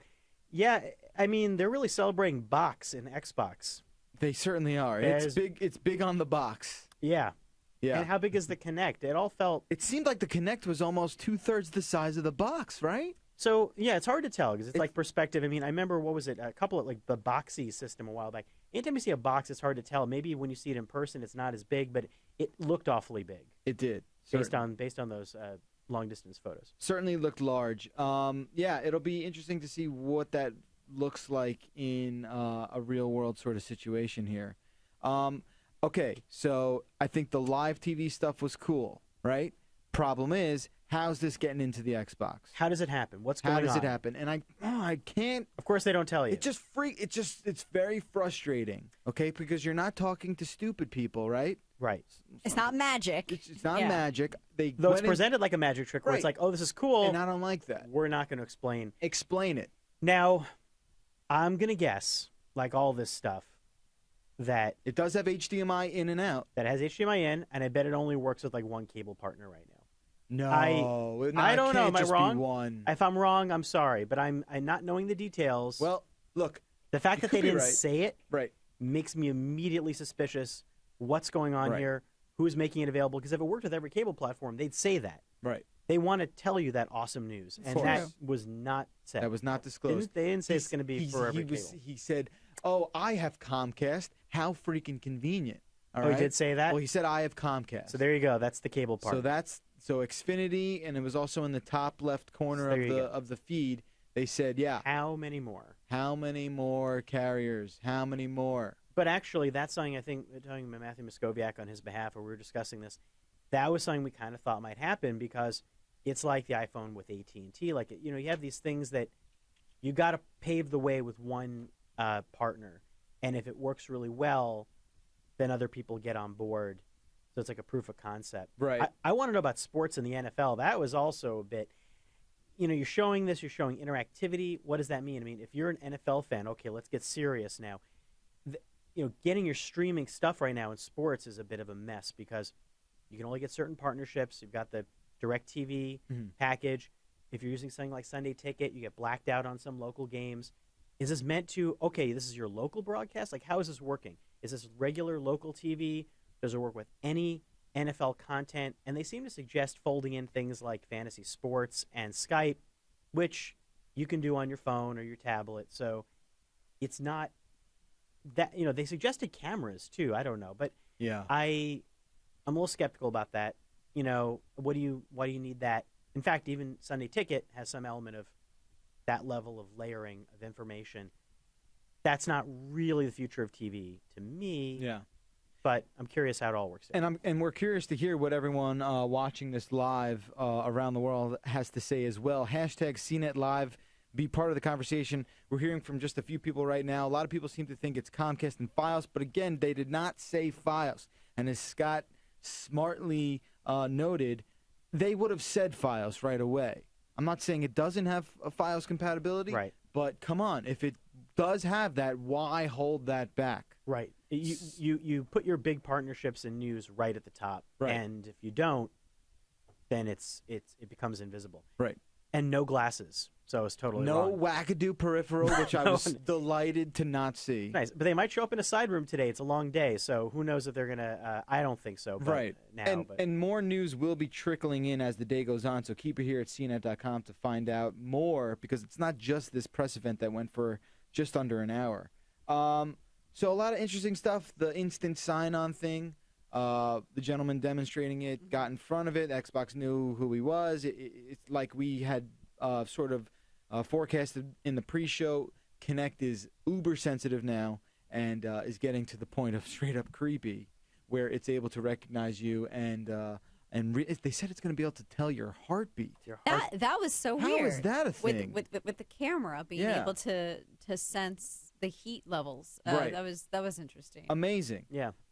Instantly responding to you. There will be a there'll be a trending pane that will tell you what's popular on live TV, what's popular in gaming with your friends and whatnot. There was an evolved achievements mode that we saw, snap mode, which allows for you to connect a web browser to a movie or a Skype call to a movie. Seems like some sort of multitasking. a lot of thing. multitasking going on. They previewed a partnership that they've developed with ESPN, which in hindsight makes total and complete sense, because that was one of the big sort of beginning partnerships they had, with all that content being available when Xbox 360 was really starting to get into the content business.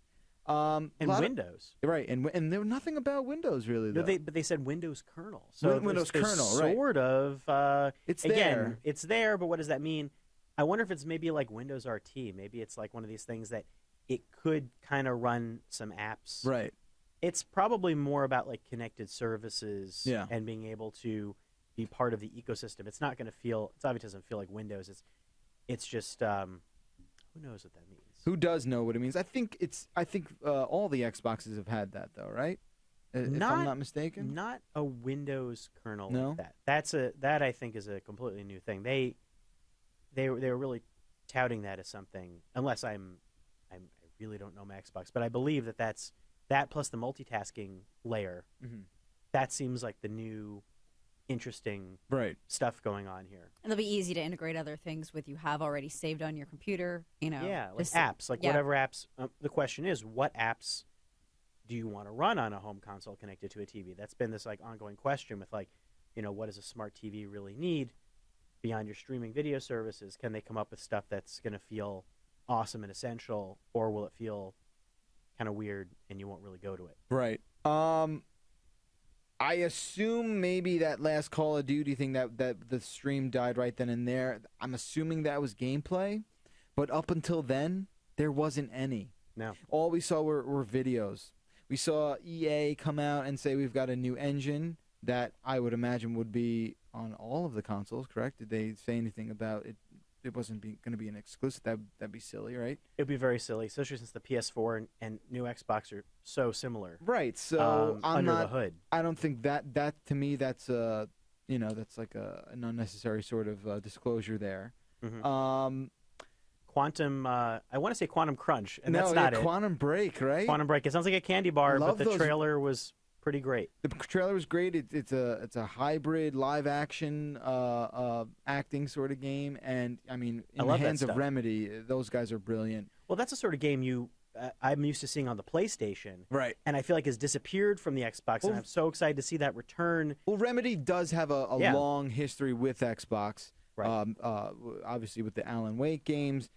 So that does make sense, and it's really satisfying to hear that they've been working on something that seems pretty epic. Going back to the voice stuff, a lot of natural language this thing's going to be able to understand. Okay, Glass. Watch, go to, no Sort more of that. Yeah, there's a lot of. This is the year of like, okay, blank. Right. Every Xbox device. blank. Yeah, They were Siri, saying- Xbox, Glass. Right, but they were also saying, like, what's on HBO? Show me the guide. Stuff like that with these interchangeable variable words. Right. Differences between put on HBO and what's on brings on the guide. There's small differences. No, I think that's awesome, but I would say there's a wonderful bit of real life, like sleight of hand that's shown with the Kinect that I think works really well. Right. you know, you're talking to Siri or other things like that.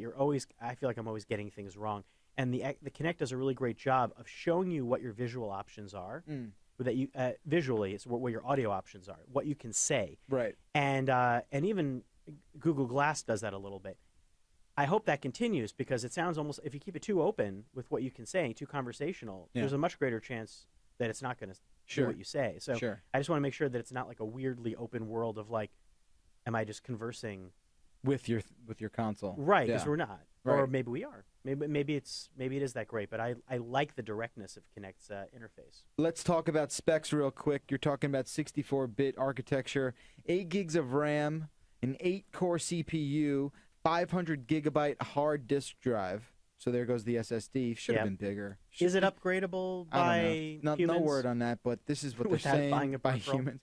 But why is this not 2 terabytes? Come on. Blue, or at least 1 terabyte. 1 terabyte. Blu-ray drive, we knew 802.11 and wireless with Wi-Fi Direct. What Wi-Fi Direct is what? Do we know that?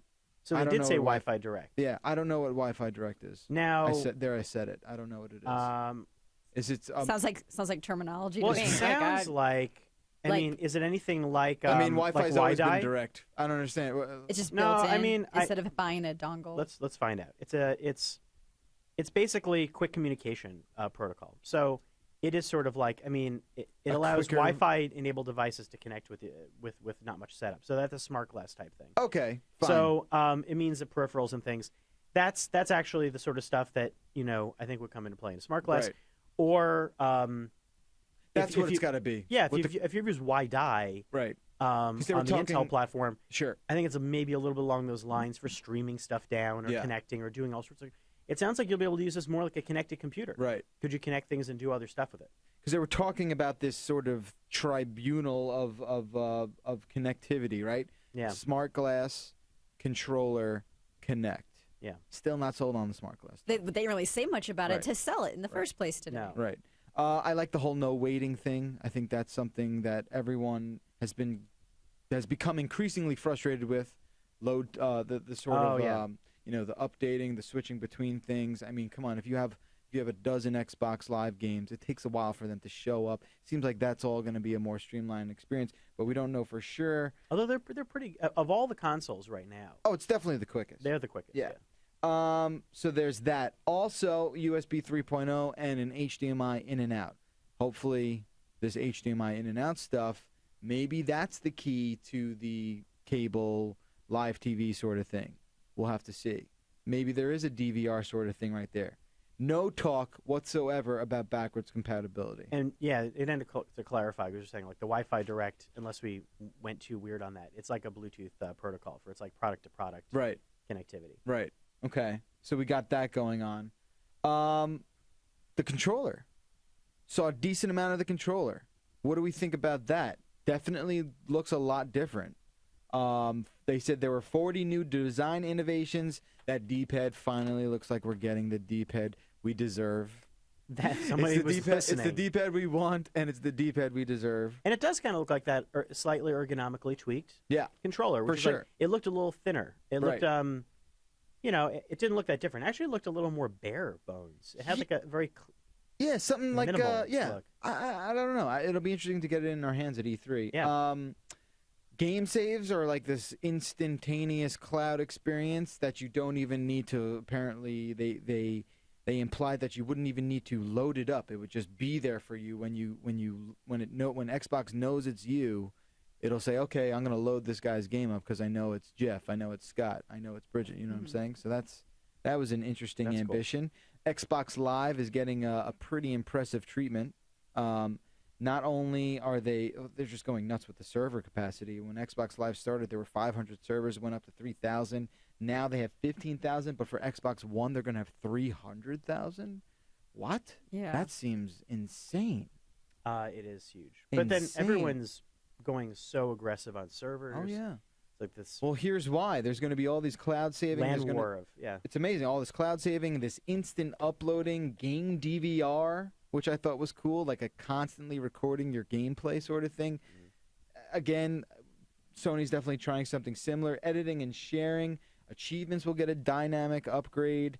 and they teased this sort of asynchronous matchmaking, this sort of evolved 2.0 concept of matchmaking. But it for sounded online like it'd play. take a long time to matchmake because you could do something else in the meantime. Right. Or watching your movie. Yeah, we've never made it easier to procrastinate on Right. Xbox One.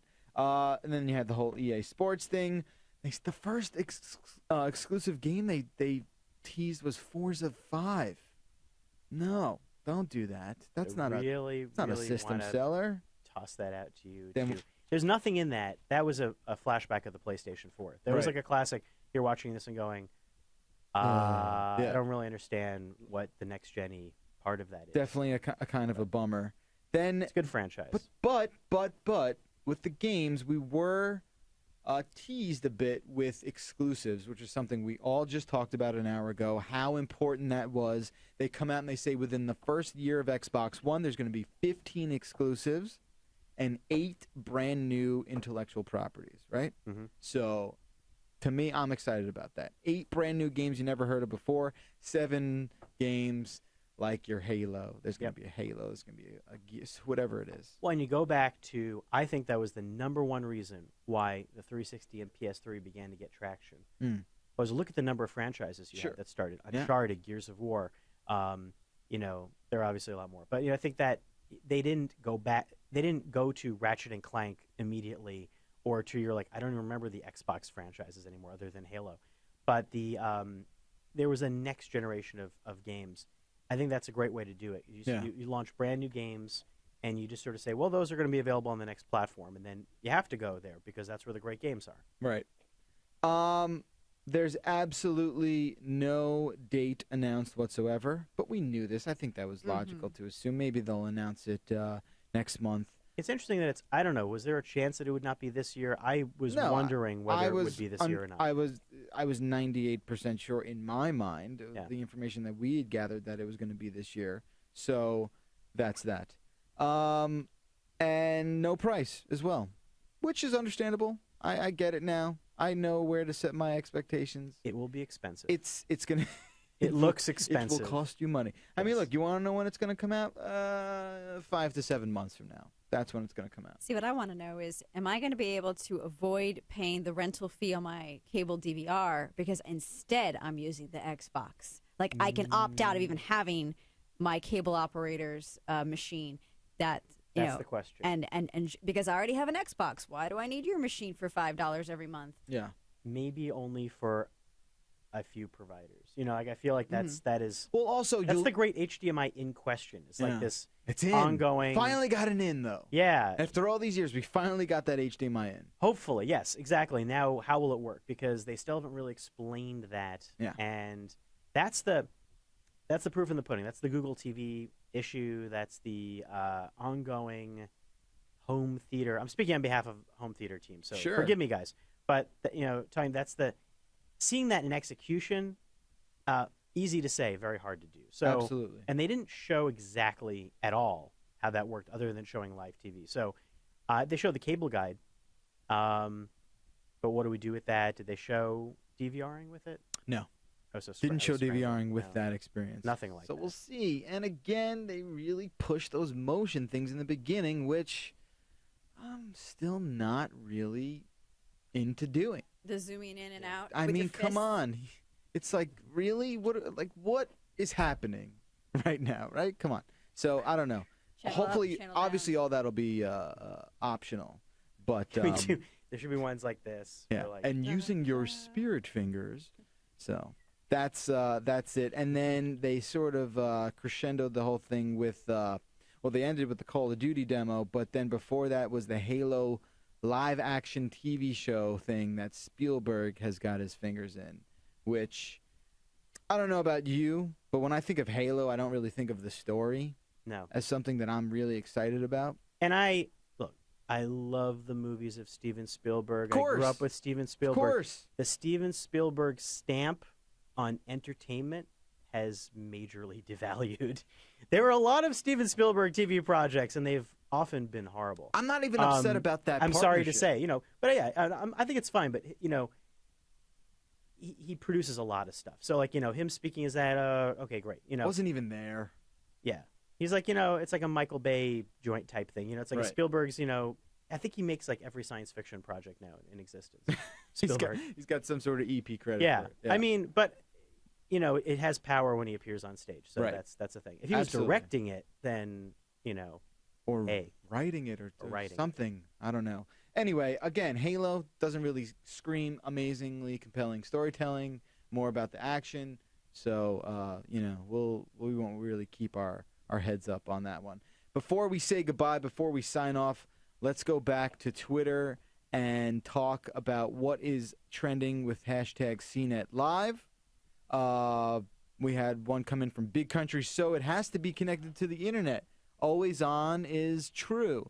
I don't know. I don't think we made that declaration. That was not clear. Always on sounds. It's like a restaurant where it's like jacket strongly requested. I Right. bet it's going to be like you don't want to show up at that restaurant without your jacket on. You don't want to not have Wi-Fi. Right. I bet you could, Yeah. and it will probably be not all that fun. Yeah. It was funny. They talked about 3 different power levels in the beginning. Like, this thing's going to be able to assume 3 different power levels, right? So Yeah, what did that mean? What did that mean? We'll have like a sleep mode, a hibernate mode, and a full, mode. I have no idea.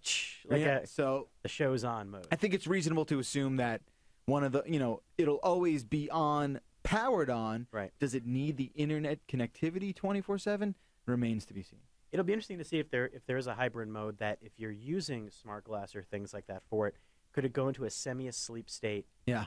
And push stuff out to tablets. That'll be coma mode. Right. Dream active coma Right, mode. right. REM. It'll be REM. And then you are maybe playing games in a Wii U type way on tablets, but it's not like churning away over there. Maybe it's like a little more, I don't know. Yeah. Otherwise, it just sounds like it'll be off, on, and then your ever popular sleep/updates mode. And if you're outside of this country, are you even remotely excited about the TV stuff?